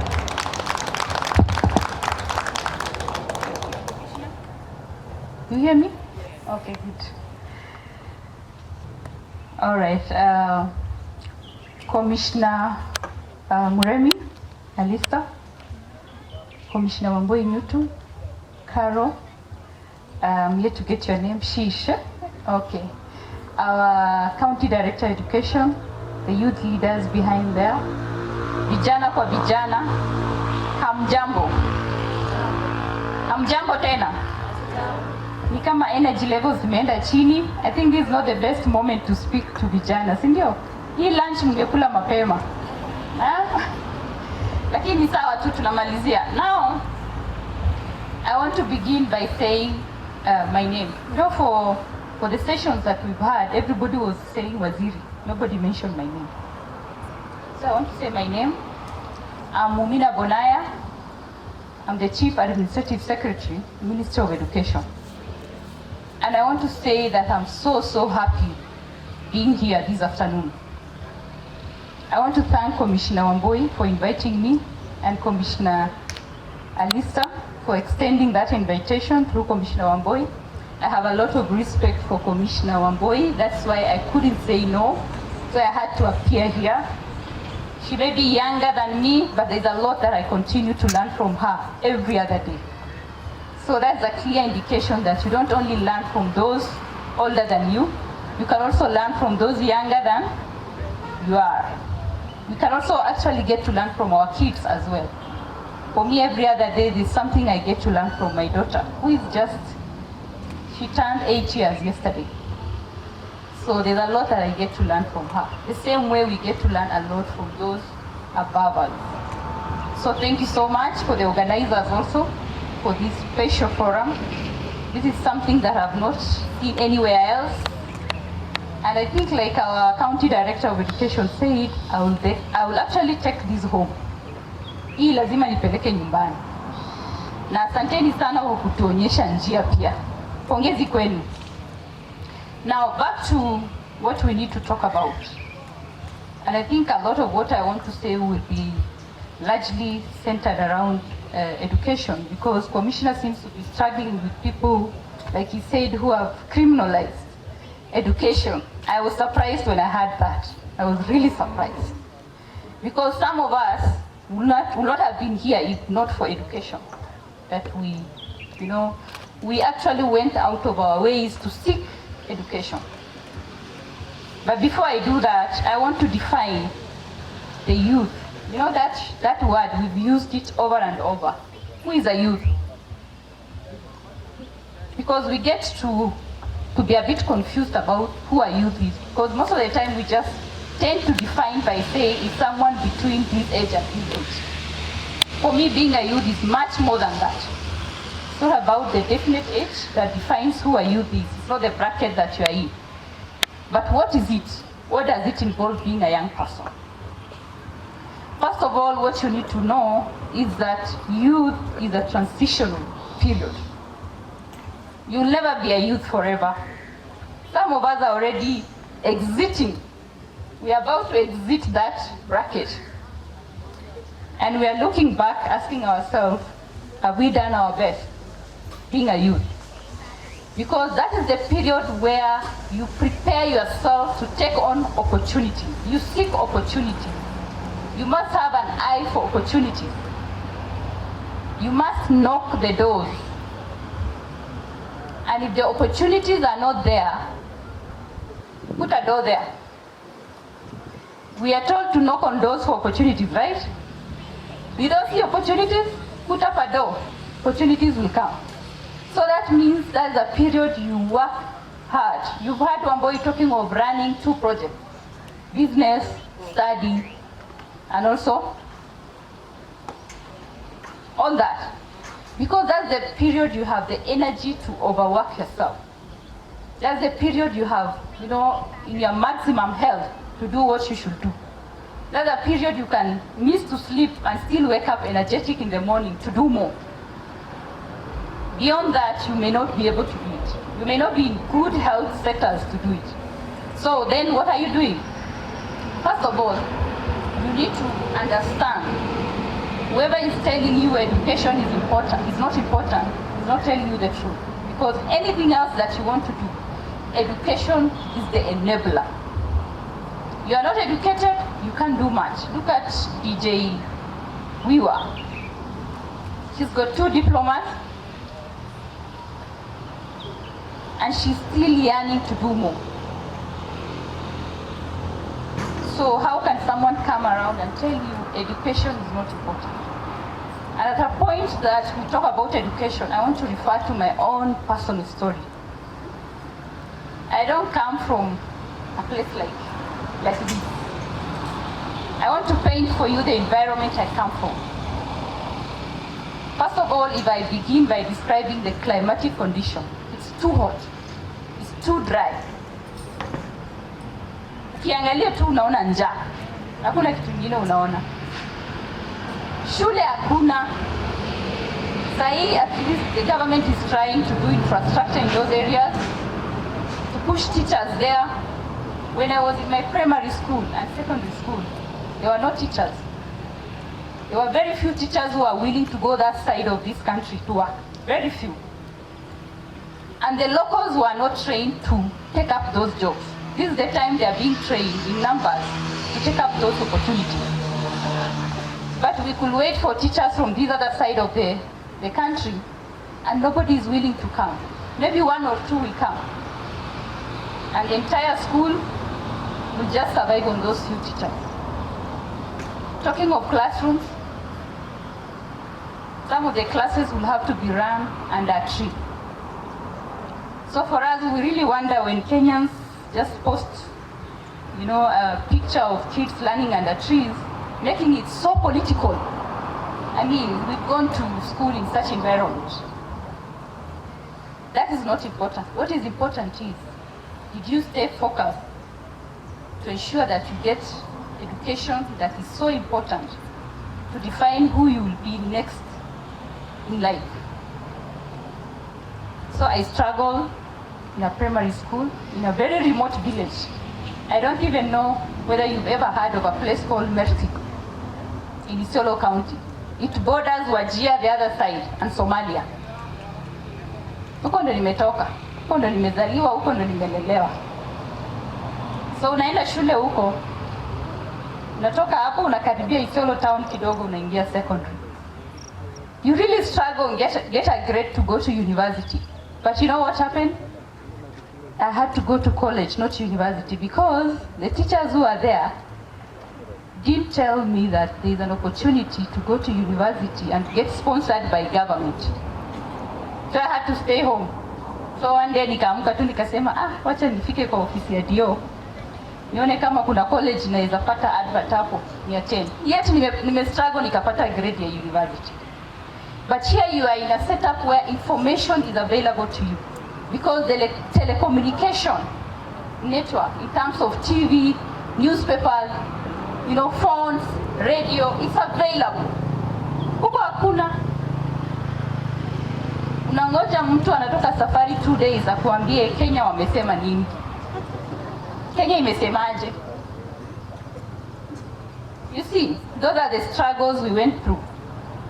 So if you find a young person who can go online, get information, who can listen to the local FM and get the same information in the local dialect, who can read the newspaper and still get information, who have got leaders like, you know, those who are seated here, willing to engage you, but you still think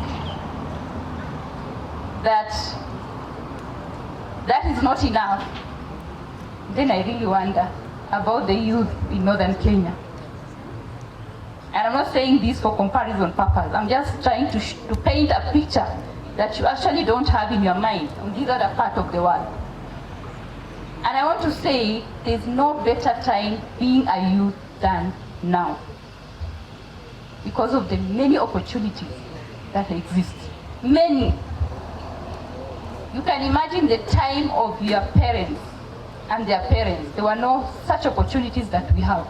My CD just highlighted the number of opportunities that exist within Ministry of Education alone. We are yet to go to Ministry of Public Service, Ministry of Gender and Youth. We are yet to go to so many other ministries in government. If we are keen on identifying opportunities that only target young people. And remember I told you, youthfulness is a transitional period. Yeah? Tuko pamoja? It's a transitional period. So let's nobody despise education. Education is the first thing that will enable you to identify your talents, your capability, and what is it that you are able to do. Without education, you are not able to draw up that talent, you are not able to identify what is it that you are good at. So enda shule kwanza. And that is one area that the government of the day has really invested in. There's a lot of money going into that. As you sit here in your neighborhood, I'm sure there's a child who did KCP and is yet to report to Form 1. You are a youth leader. Is there anything you are doing to ensure that that child goes to Form 1? Because we are talking of 100% transition, like my CDE says. By this time, any child who is yet to take up his place in Form 1, it's because of a challenge at home, at family level. So there's no doubt about that. So have you scanned your village, your neighborhood, your community, to see what you can do about that? Because all you need to do is to hold their hands, take them to the area chief or the DO or the DC or the education officials who are there, and they will be taken to school. That is how we ensure that our generation is a quality generation. We don't leave anybody behind. Now, I'm sure most of the people, when we engage them, they keep on wondering, how is it that you made it to where you are today? Being a chief administrative secretary. Unajua ni deputy wa Magoha. Sio mchezo. There are two things here. First of all, you have a struggle to make it in life. The moment you get that space where you can now imagine that you've made it, there's still another struggle. So usifikirie commissioner Wamboi Youth kwa sababu ni commissioner amefika, hata sasa yeye ako na battle zake kwa hiyo space hapo. We all have that. It's never ending. Hiyo battles haiishi. You may imagine that it only happens to young people, even to adults who, you know, at one point have reached a space where they've always wished to reach. There's still a struggle that you go through. So I'm not sure whether it will inspire you, but I want to share a bit of my journey in terms of how I got here. because I think as young people sometimes we want to identify with that, to be able to see and appreciate that it's possible for everybody. But I want to qualify that first of all by saying it's not a must that you align yourself to a politician or you become a politician to make it in life. In fact, the most important thing that will enable you realize your dreams in life is education. Without education, there's very little you can do. Our CDE said there are technical and vocational training colleges. It's not also a must that we all go to the university. It's not possible. The spaces are not enough. Wale watamake kwenda university wataenda. Wale wamebaki kuna TVET. And the government has put in a lot of money in terms of equipment, teachers, and everybody else that are needed there to be able to reach out to those who are not able to go to university can go to TVET. If you look at the world today, we are moving away from the white-collar jobs that we are seeking. It's about skills. What is it that you are able to do? To connect yourself with the job world. What is it that you are able to do? And if you look at the education reforms that we are currently undertaking, I know 844 didn't give us that, but the CBC, the competency-based curriculum that we are currently implementing, is more about giving skills, identifying talents to nurture it, encouraging creativity, so that by the time you finish your study, you are not waiting for someone to employ you, or rather, you are not moving from one office to another asking for employment. You create employment for yourself and for others around you. That should be the focus. So these TVETs, technical and vocational training colleges that we have in all the constituencies, all the villages, is purposely to address that part of skills. You need to learn how to do so many other things that need to be learned. The other day, I was with a cousin of mine. We were out on Mombasa Road trying to look at some products for finishing the house. And we walked into a factory along there. And the person who is running some workshop, timber workshop there, shared with us how entire 2 months they've been struggling to get carpenters to do the work. All of them are engaged. Na hapa tunakaa tukisema tuna kazi. You only need to go to those TVETs, you get trained, and it is subsidized. You've been told by the CDE here. It's subsidized. Government is paying your fees. So instead of staying home, doing nothing, or wasting your time on social media, saying nothing, because we don't say anything, Sharon, you're just wasting time. Following leaders who have very little interest when it comes to your welfare, when it comes to your future. Hizo viti watu hawaingii kuwatafutia kazi, ni wameingia kujitafutia kazi. Na wakipata wanafanya nini? Wametulia. So unakaa hapo unafikiria umechagua women rep, governor, MP, MCA mwenye atakuandika kazi. Hawezi. Kazi ikitokea ataandika relative, si wewe. And that is how it is everywhere. You can't change that. So what do you do for yourself? You get skilled and you go out looking for opportunities. That is why we have all these technical and vocational training colleges around us. So make use of it. That's all. Now, back to what I wanted to share. Forgive me because I'm not sharing this in any order. I'll just jump from one point to the other depending on my flow of thoughts. I already shared the environment I schooled in. And it was the same for everybody else in that setup. So when I finished my high school, of course I got grade to go to the university, but because I lacked information and my teachers never helped me with picking on a course and getting enrolled on the job. You know job? Hiyo job mimi nilimiss. Nikajipata nimebaki nyumbani. Nikaona 1 year imeisha, nikasema ala, what do I do? Let me take myself. Unajua those days we only know one office. Ya chief na dio. Hapo lazima ufike. Those were the only places you could go and ask for opportunities. Because hakuna internet, hakuna radio, hakuna newspaper, there is nothing.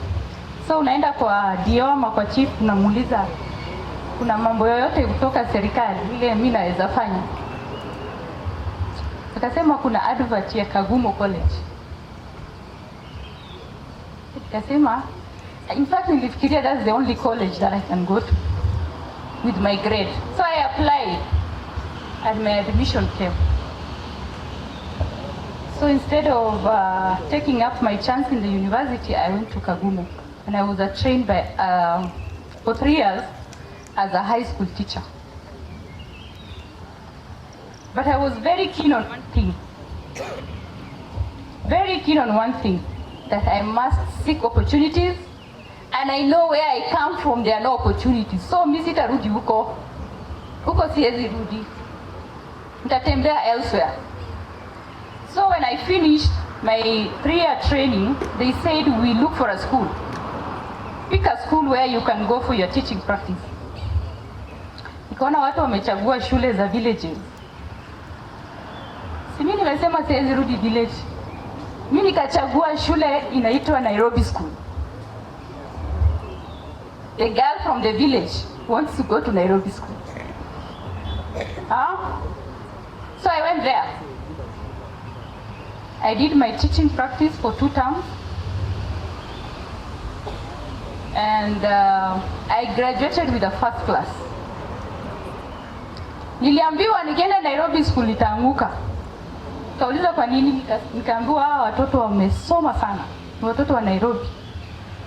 Huyu mwalimu wa village hatawezana naye. So I said it's okay, let me see. I went, I graduated. And the good news was I was retained there. Sasa ndio naingia Nairobi vizuri. Kutafuta nini? Opportunities, ndio? We said youthfulness is a transitional period. It's time you prepare your ground to take on opportunities that will come your way. And that begins with proper education. Nothing else. So I was in Nairobi School. Nikafunza mwaka ya kwanza. Mwaka ya pili kienda kuisha, I got a call from chairman TSC. Sikuwa namjua. Because my combination was special in a way. I was teaching English, literature, and then IRE. That was my niche. Who talked about niche here? Yes. So to make myself relevant, nilienda kwa principal nikasema hii shule lazima ikuwe na IRE as a teaching subject, an examinable. Hapo anajua mimi nataka kubaki hapo nipewe kazi. So nikaambiwa anzisha IRE department, nikaanzisha, kazi ikaendelea hivi. So I got a call from this chairman of TSC and he told me I have a letter for you here. Remember at Nairobi School I was employed by BOM. Pesa ilikuwa kidogo sana. Na nikaamua kurudi shule kusoma University of Nairobi. Sasa ndio naanza degree yangu ile ningefanya wakati ile nilienda diploma. So when I went to him akaniambia I have an appointment letter here, but I can only give you on one condition. Will you agree to go to Pangani Girls?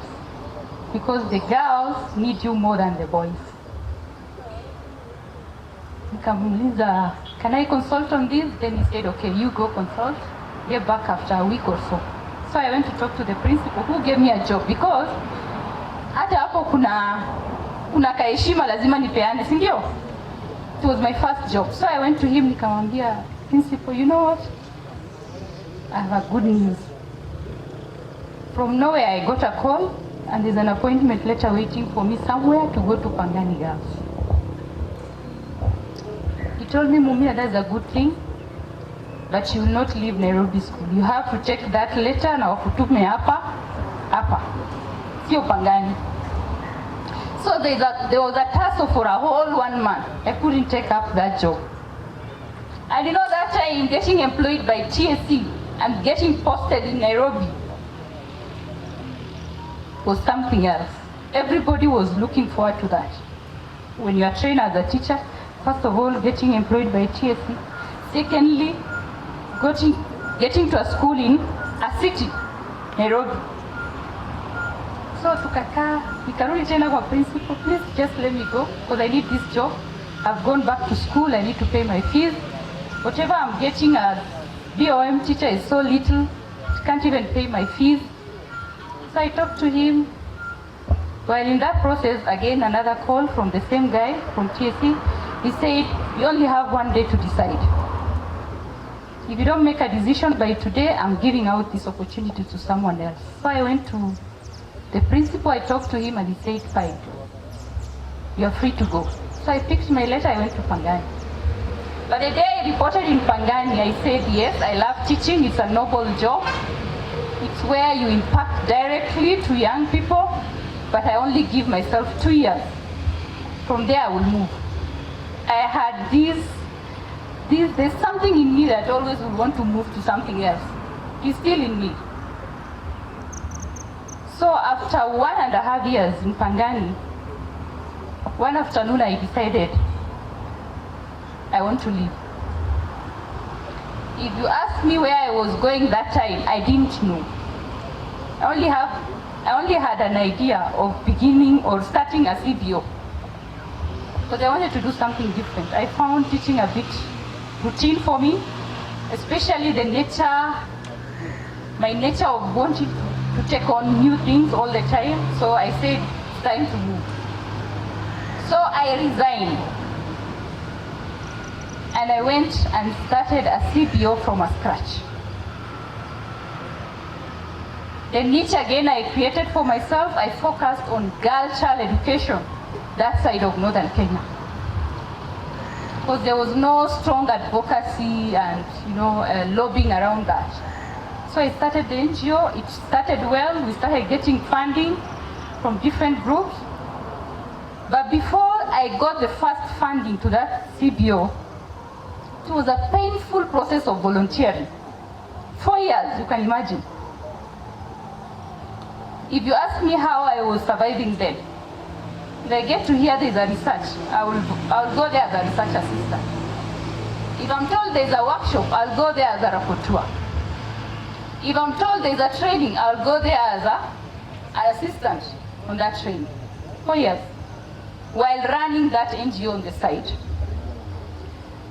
But the thing that the rest of the world didn't realize, or my friends didn't realize, was that I was gaining new skills and new knowledge every other day, preparing myself for the next opportunity. So I did that for 4 years until the funds now started coming in. So while still on that CBO, there's an advert by an international organization wanting to engage a consultant who will be based here, but their office is in London. And the advert was very clear in terms of academic qualification. They said they needed someone with masters. I was yet to begin my master's then. So I asked myself, so I'm disqualified for this job. But there's a friend who kept on telling me, Mumina, you must apply. And I was insisting, saying I didn't have a master. I don't have a master, so why should I? He insisted until I applied grudgingly. I didn't want to.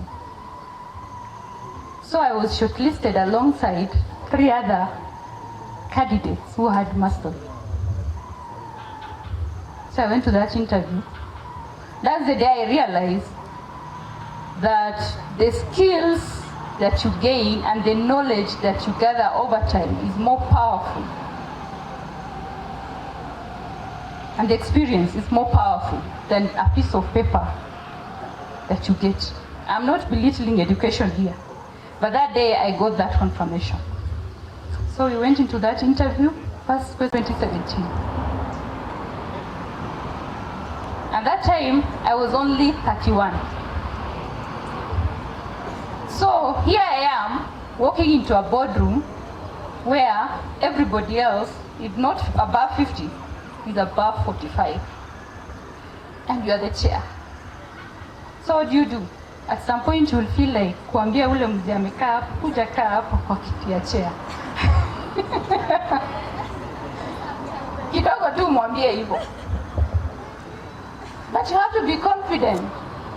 Lazima ukalie ukiti vizuri. The way I see Commissioner Wamboi, unajua ni vice chair, unajua ni vice chair. Hiyo commission yao ni vice chair. So tunamtanga madam vice chair. Na anaitika vizuri, anasema yes. Because lazima uone hiyo title. So mimi akiniita waziri pia nasema ndio. Si ndio? Lakini waziri nitakuwa tu pia. So when I went there, I realized I had to identify what is it that everybody else is ignoring in this organization. That if I get to do it, it will give me a milestone in terms of my next opportunity. So I realized this is an organization that was created to target women in rural areas, but they are giving money to elites in town. So in terms of reach, they've limited themselves. You ask them why, they tell you those are hard to reach areas.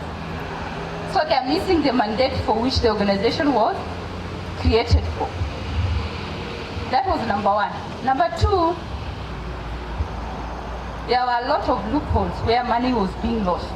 Fraud, our officers applying money in the name of women and getting it to their pocket. So kuna lazima, ile taps lazima ufunge yote. And then in terms of repayment, when you borrow, you must return. This is a rotational fund. If you don't return, then other women will not be able to borrow. So in terms of repayment, they were at 42%. So I felt they could do more. So for the 3 years I was there, I decided those are my focus areas. I don't want to load much on my plate, but I said, let me focus on that and mobilize the team members, the board members, to achieve more on that.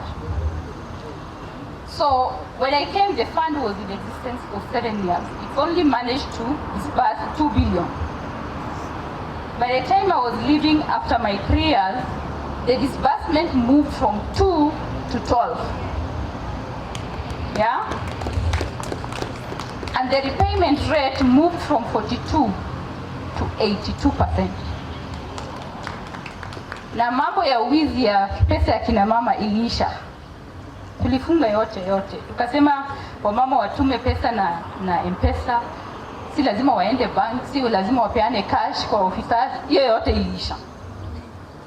So that's work that I did, and I didn't know that at some point it will give me another job. Tulifanya kazi yangu nikaondoka. So that time when all Kenyans were making noise, wakisema president is always appointing all people to positions, I didn't know that I would be a beneficiary. Yeah? So ikasemekana, let's identify young people who have done something before and they've worked with government, possibly, where possible. So my work at Women Fund came back. Somebody remembered that. And just one afternoon, I saw myself on television, my name being announced.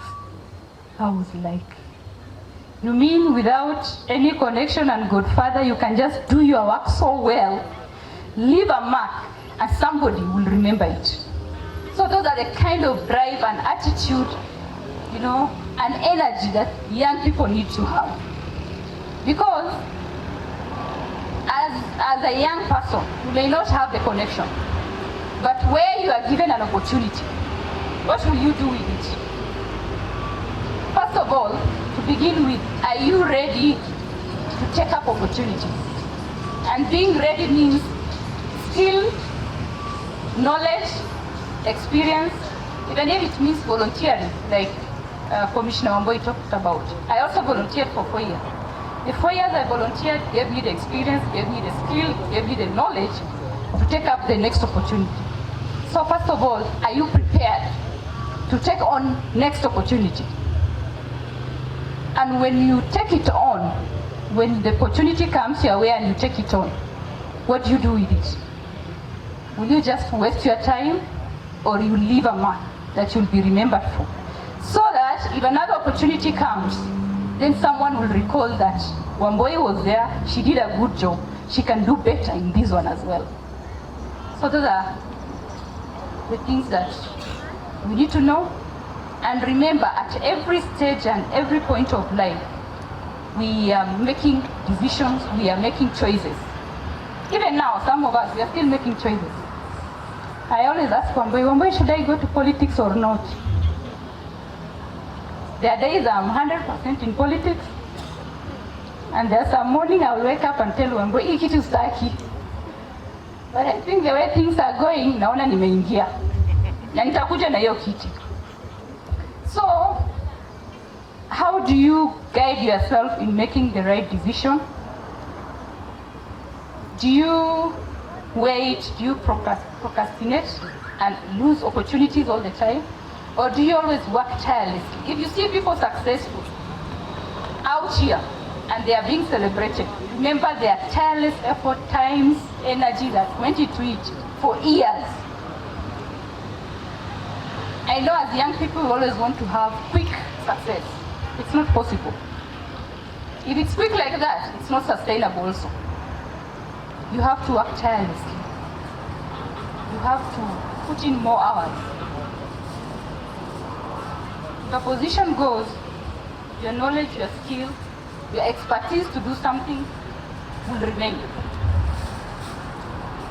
That's why you should always go back to learn new skills, to acquire more knowledge. Update yourself on everyday knowledge that comes our way, new ideas, creativity, innovation. And that you will not find it on social media. In fact, what you are doing on social media is damaging yourself. Because the information that you take in are all junk. Unaangalia video ya Sonko akidance mara 10. Nafikiria itakusaidia, it will not add any value.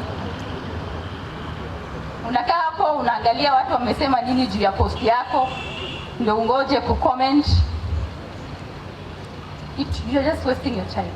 You would rather spend that time in class, learning a new skill, networking like you've been told,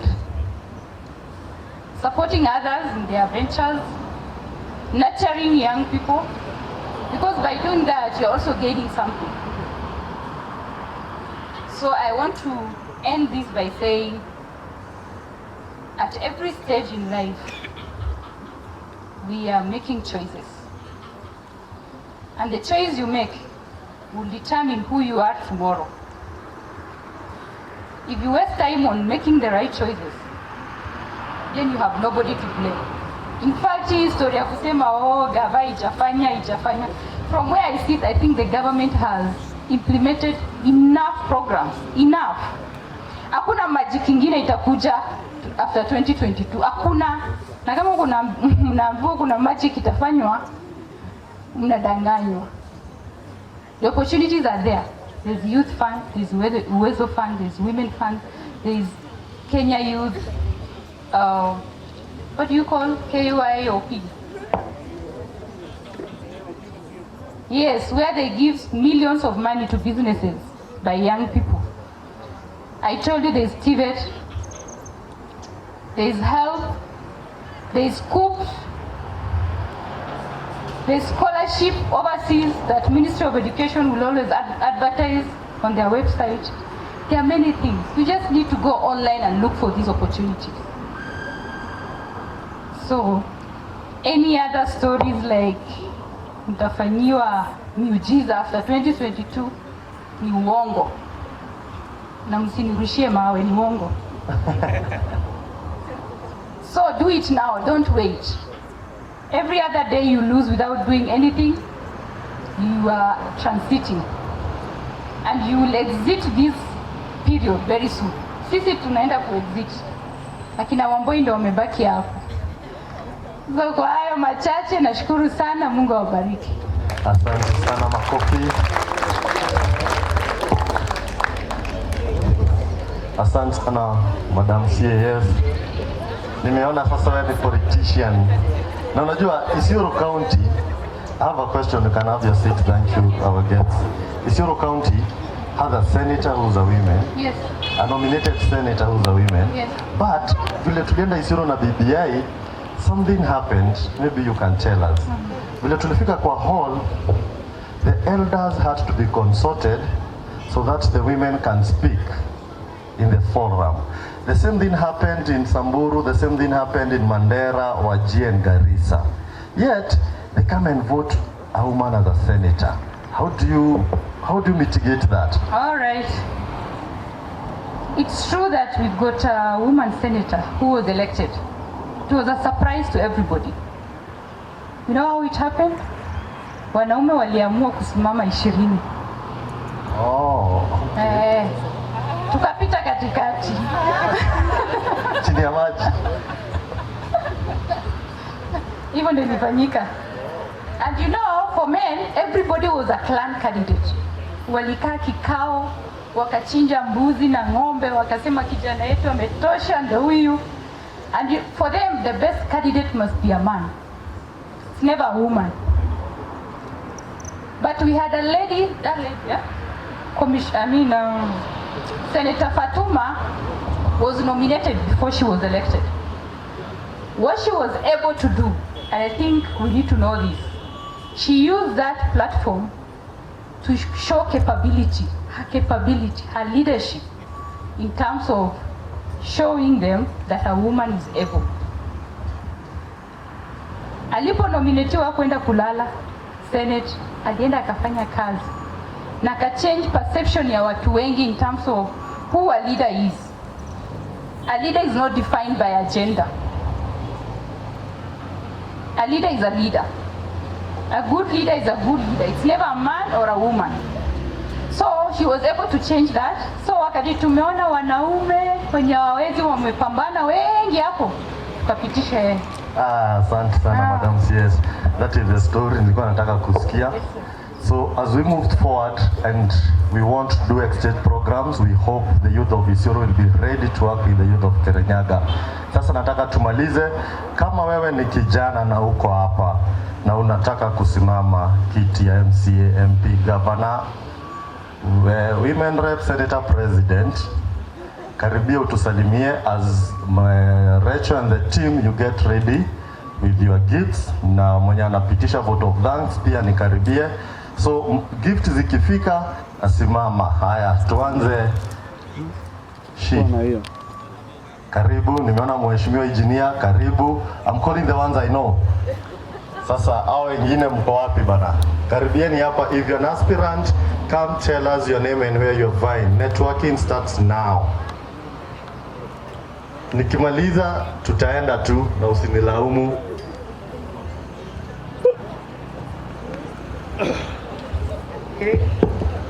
Hello. Atirire koko. Kuna mtu mpaka kwenda ndugezi ndo mito na ndimerega. Ndio hiyo sasa. Ndio hiyo sasa. Hamjambo. Tokea ndani. Habari zenyu? Christine, habari ya siku mingi? So good to see you. It's good to be back home. It's been a long time since I have stood in front of people in Kirinyaga County. Wale hawanijui, majina yangu ni Wanjiru Njero, former CEC Gender and Youth this county. And as you have heard from Irongo, although I wasn't going to say this, but now that I've been given an opportunity, I have every intention ya goka ndenyithĩtie mũno kwa andũ magĩcũgwo mũrĩega nyonia ina kwa andũ maitũ nĩ marĩkũ andũ magĩcũgwo mũgũkũ na mmetulia leo amsikiki ama mko wengi niko na nia ya kuja kugombea kiti cha mbunge kwa constituency ya Gishugu. MP Gishugu. MP Gishugu. Asante sana. Haya, makofi kwa she is only CC resign kwa ofisi ya Waigoro. Kwa hivyo tuko na Mother Karo in the making. Nimeona mheshimiwa engineer bana. Karibu my brother. Karibu sana. God is good and all the time, and that is his nature. Kwa majina ama jina langu ni mhadishi Engineer Elfas Kanga wa Gikungi kutoka Baricho. Mwaka ujao tarehe 9 mwezi wa 8 ndiye yote imesema ni Kangangi wa Gikungi. Ndio wanapigia aya ngerendo ile kuvimera. Sawa. Sasa huo dia mokore kaleti kene ukienda mokoi wanaimba tu Kangangi wa Gikungi. Virtues ni modo ya korojega, ni modo accessible, ni modo ile kutana nikare, ni modo temwete down to earth. Recho bana, vitu ziko wapi? Modo a product. Ni ndami go demo koro, demo ni demo katakate. I will mix with you. I will make sure in the CDF you get your portion. Asante Muhesh. Ungeke tunataka support ni aketa na mimi kamili. Mweke kile information. Yes sir. Kuna karogano nataka kumpatia. Kuna wakati nimeingia nimesikia mheshimiwa ule alikuwa hapa akiongea akasema we need to be careful. Na nitarudia karogano dakika moja with information. Yes sir. Kuna mama zamani wakati wanyama na watu walikuwa wanaongea pamoja. Alikuwa analima shamba. Huyo mama alikuwa na mtoto akamweka chini ya mti, akaweka manyasi ya mtoto asinyeshewe na nini na mvua na jua. Sasa akasikia makelele kuja na sukuma fisi. Fisi akakuja akaambia mama nimekuja nitaona kila mlimi wale wengine nitajificha wapi? Akasema hakuna pahali. Akaambia kaeka mtoto pale chini akafunikwa tena na hiyo na branches. Watu wakakuja akamuta naona hiti. Akasema hatujaona mama. Akaenda. Fisi akaamuka. Wakati watu wameenda. Akasema sasa niko na njaa ya siku 3, amenifukuza siku 4. Akaambiwa akule manyasi kama ng'ombe, akasema akurangi, akaenda akakula mtoto. Alipokula mtoto, mama akapiga mayowe. Watu wakakuja, akawaambia hii ni yangu ya kujikata. Nilificha fichi, I hid the hyena, sasa nimekula mtoto yangu. Sasa ni mkitaka mkuliwe, it is your time to decide. Elect the right leaders. Elect watu wako na vision leaders. Dakika imeisha Information wako, I need your vote. Thank you. Asante sana. Asante nichagua mama yako nikakuchagua. Nashukuru sana. Asante sana engineer. Kusema ukweli tukaribieni. Engineer supported me when I voted for MP 2017. Tukaribieni hapa. I only have less than 5 minutes to make sure nastaki nikate mtu. So ninyi ni vijana, tuanze your name, your ward. Kama tumeenda, kama ni constituency, kama tukienda mbio ndio siku nyingine tusibo vijana tuko na njaa. Ongea. Hello everyone. My name is Dennis Karanja Njoki. I am vying for MCA in Baradu ward in Gishugu constituency. Asanteni sana. Twende. Next mbio ndio ni harakishe. Ngamukeje murega. Turega muno. Tutaga Wilson Mwangi. Tukene. Asante sana nimekukumbuka. Yes. Asante sana Willy. Twende makofi kwa Willy. Bwana asifiwe. Asante. Kwa majina naitwa Boniface Gisovila Mberi. Yes, Boniface. I'm vying for MCA in Baragwe ward. Baragwe ward tuko na wawili sasa. Twende next madam. Turega. Nitagwa mbere mwe haki wa Mureithi. Yes, mbere mwe haki. Kene ward. Arĩa matũĩ na kũruta wĩra wa community. Yes. Ndirĩa rutĩra kũruta wĩra wa community kwa Kene ward. MCA Kene ward. Asante sana.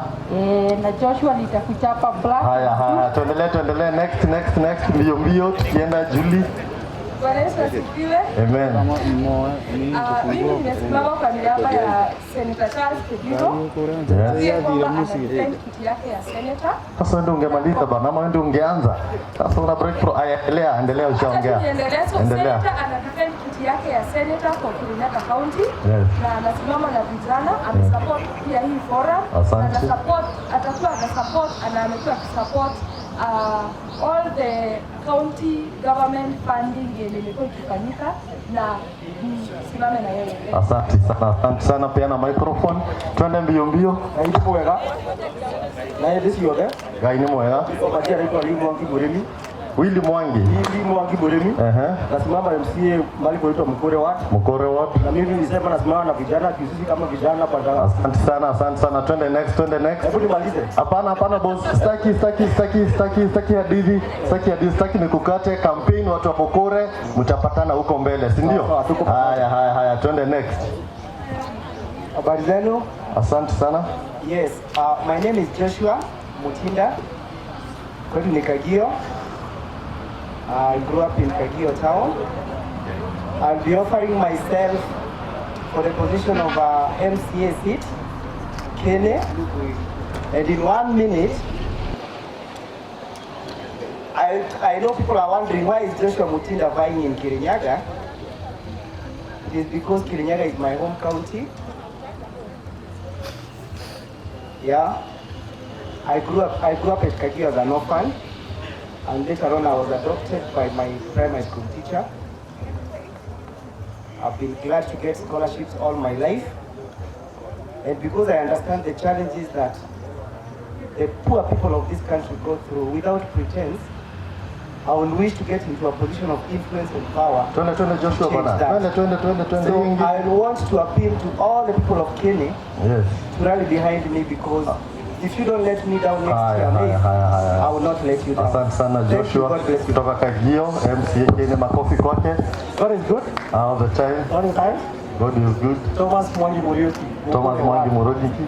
Tukutane background. Wapi bana? Mkure Ward. Mkure Ward. MC haya wa mwisho. Habari zenu? Mzuri sana. Habari zenu? Hai, tumalize, tuko na njaa, tunataka kukula. Mimi sisimami mahali popote. Wale wote mnasimama na waomba kazi ya branding, fanya reflectors, t-shirt. So, apigiwe makofi huyo. So nawaomba tu kazi, hii kazi yote ya branding mimi nimefanyia vijana kwa vijana, na washukuru sana. Let's empower our skills. Asanteni. Haya, nipatie microphone yangu. Asante sana. Nataka wageni wetu wakaribie ndio tumalize vote of thanks. Mwenye anapeana vote of thanks ndio nataka tumalize, tukule, tuanze sherehe. DJ Faxo naambiwa amefika Sagana, so hapa ni ichapa ilale mpaka baadaye. Iko mwingine to you. Watu wako na njaa hapa waongea. So I'm here to give a vote of thanks. I want to appreciate. Weka mic kwa mdomo bana. I want to appreciate everyone who participated today, everyone who made this day a success.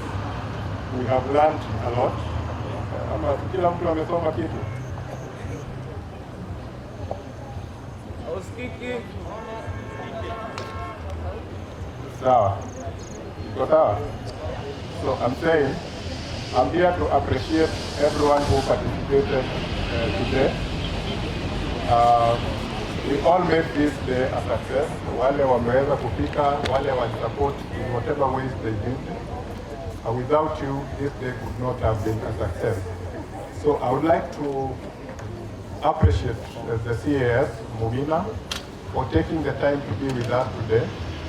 It's not usual for a CAS to be here with us the whole day. She has been here seated, Kuyote, just to be with us.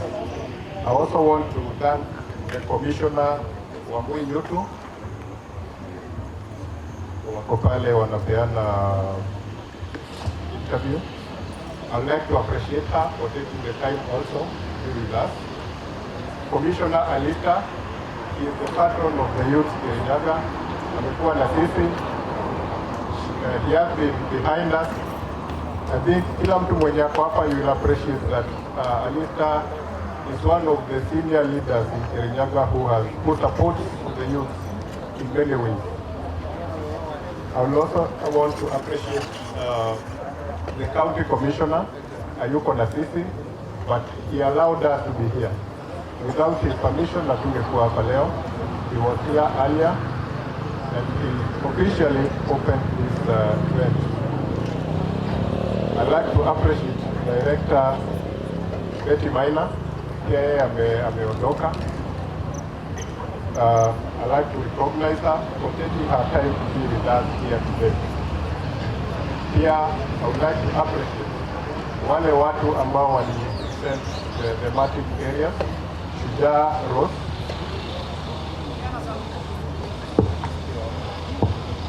I like to appreciate wale watu ambao walipeana, those people who presented the thematic areas. Shujaa Rose, who presented the social empowerment theme.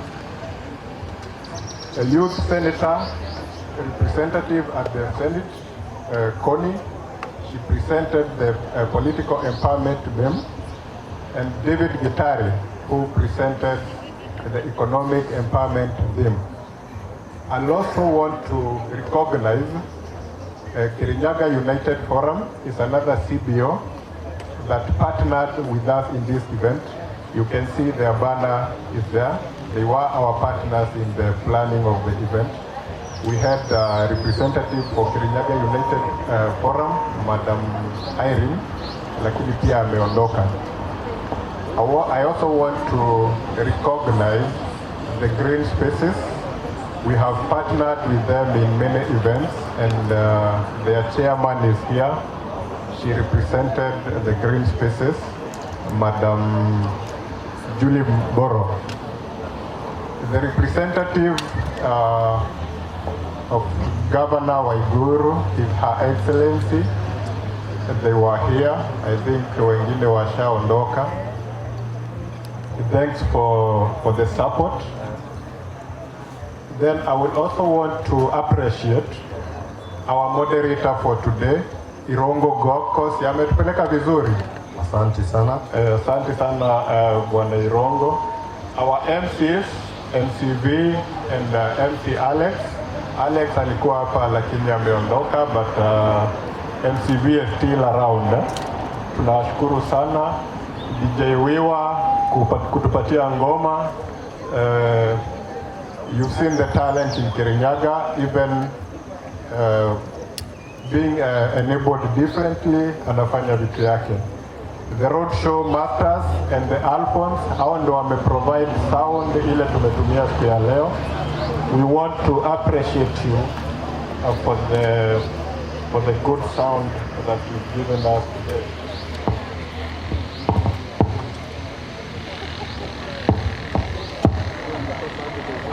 I also want to take this opportunity to specially thank the organizing committee, Vijana Kwa Vijana. These guys have spent a lot of time, a lot of resources, a lot of meetings have happened just to make sure that this event was a success. The organizing committee, kazi mzuri, and keep up. All the sponsors, anyone who contributed anything, without that kind of support, we were not going to have a successful event today. Asanteni kwa kila mtu. I believe that this is the beginning of a long journey. It's a conversation that will keep going. So it's not the end. Tutaendelea kukutana. Asanteni. Asante sana committee members. Alex, usiende, baki tu hapo, makofi kwake. Committee members ndio tufunge.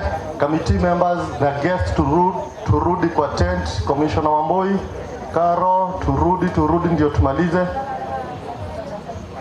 The other team of organizers, tuko wapi? Haya, Alex ameongea, anaweza kaa chini. I am Gina, and you tell us your role, mbio. Good evening, everyone. Mbio. I'm Martin Murioki. I'm the secretary of Vijana Kwa Vijana.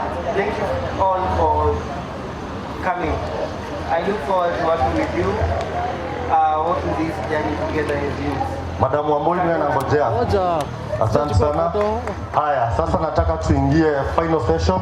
Wale watu wa Kirinyaga Anthem Kibe, ni wewe nilikuwa nangojea hapo kuja utusalimie. We know you and pole sana na sauti amekaa hapa mpaka asubuhi. Akanini, sasa nataka tuende final session. Watu Kirinyaga Anthem, get ready. Nataka kualika guest wetu Commissioner Moreni, tafadhali karibia hapa. CAS, Madam CAS, karibia hapa tafadhali. Tukaribia hapa. Waziri na kuita na kuita Karo na kuita tukaribia hapa ndio tuwatunze Daigo Boyi Areda Faxo yuko by the Faxo amefika, kwa hivyo ni kukula katambe. Nilisikia Boyi alisema nebisho uliko huo. Piwa bishori ndio favorite yake. Sasa nataka tuwatunze na gift. Ndio tutaanza na Madam CAS. Nitauliza Madam Commissioner Moremi akupashe hiyo gift. Ukienda Isiolo ukitengeneza ile biriani, ukitengeneza the cameraman tuangalie aje hivyo. Hii kitu pale vionekane.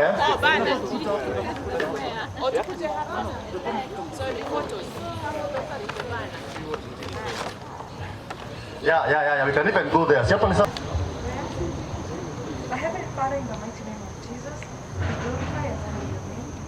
We are delighted that God has been in our midst since when we started, and since the conception of this idea, and God, you've made this event successful up to this point, and we know that Jehovah God, even the remaining part of our King and glory, you will accomplish. We thank you for the many people that have gathered here today. We thank you for the wisdom that has been shared in this space. We thank you, Jehovah God, because the seeds that have been planted in our souls tonight, God, they will blossom because King and glory will have together with us. We thank you even because of our visitors. They create time to come and speak to us. We don't take that for granted. We need Jehovah God to shower them with blessings. King and glory, as we plan to take our meal and also head back to where we came from, we are praying for journey mercies. We are praying that Jehovah God will bless each and every one of us and our families. Keep protecting us, keep guiding us, and keep doing our work. We will glorify your name because you are great, and we worship you this evening in Jesus' name. Haya. Hivyo tumesimama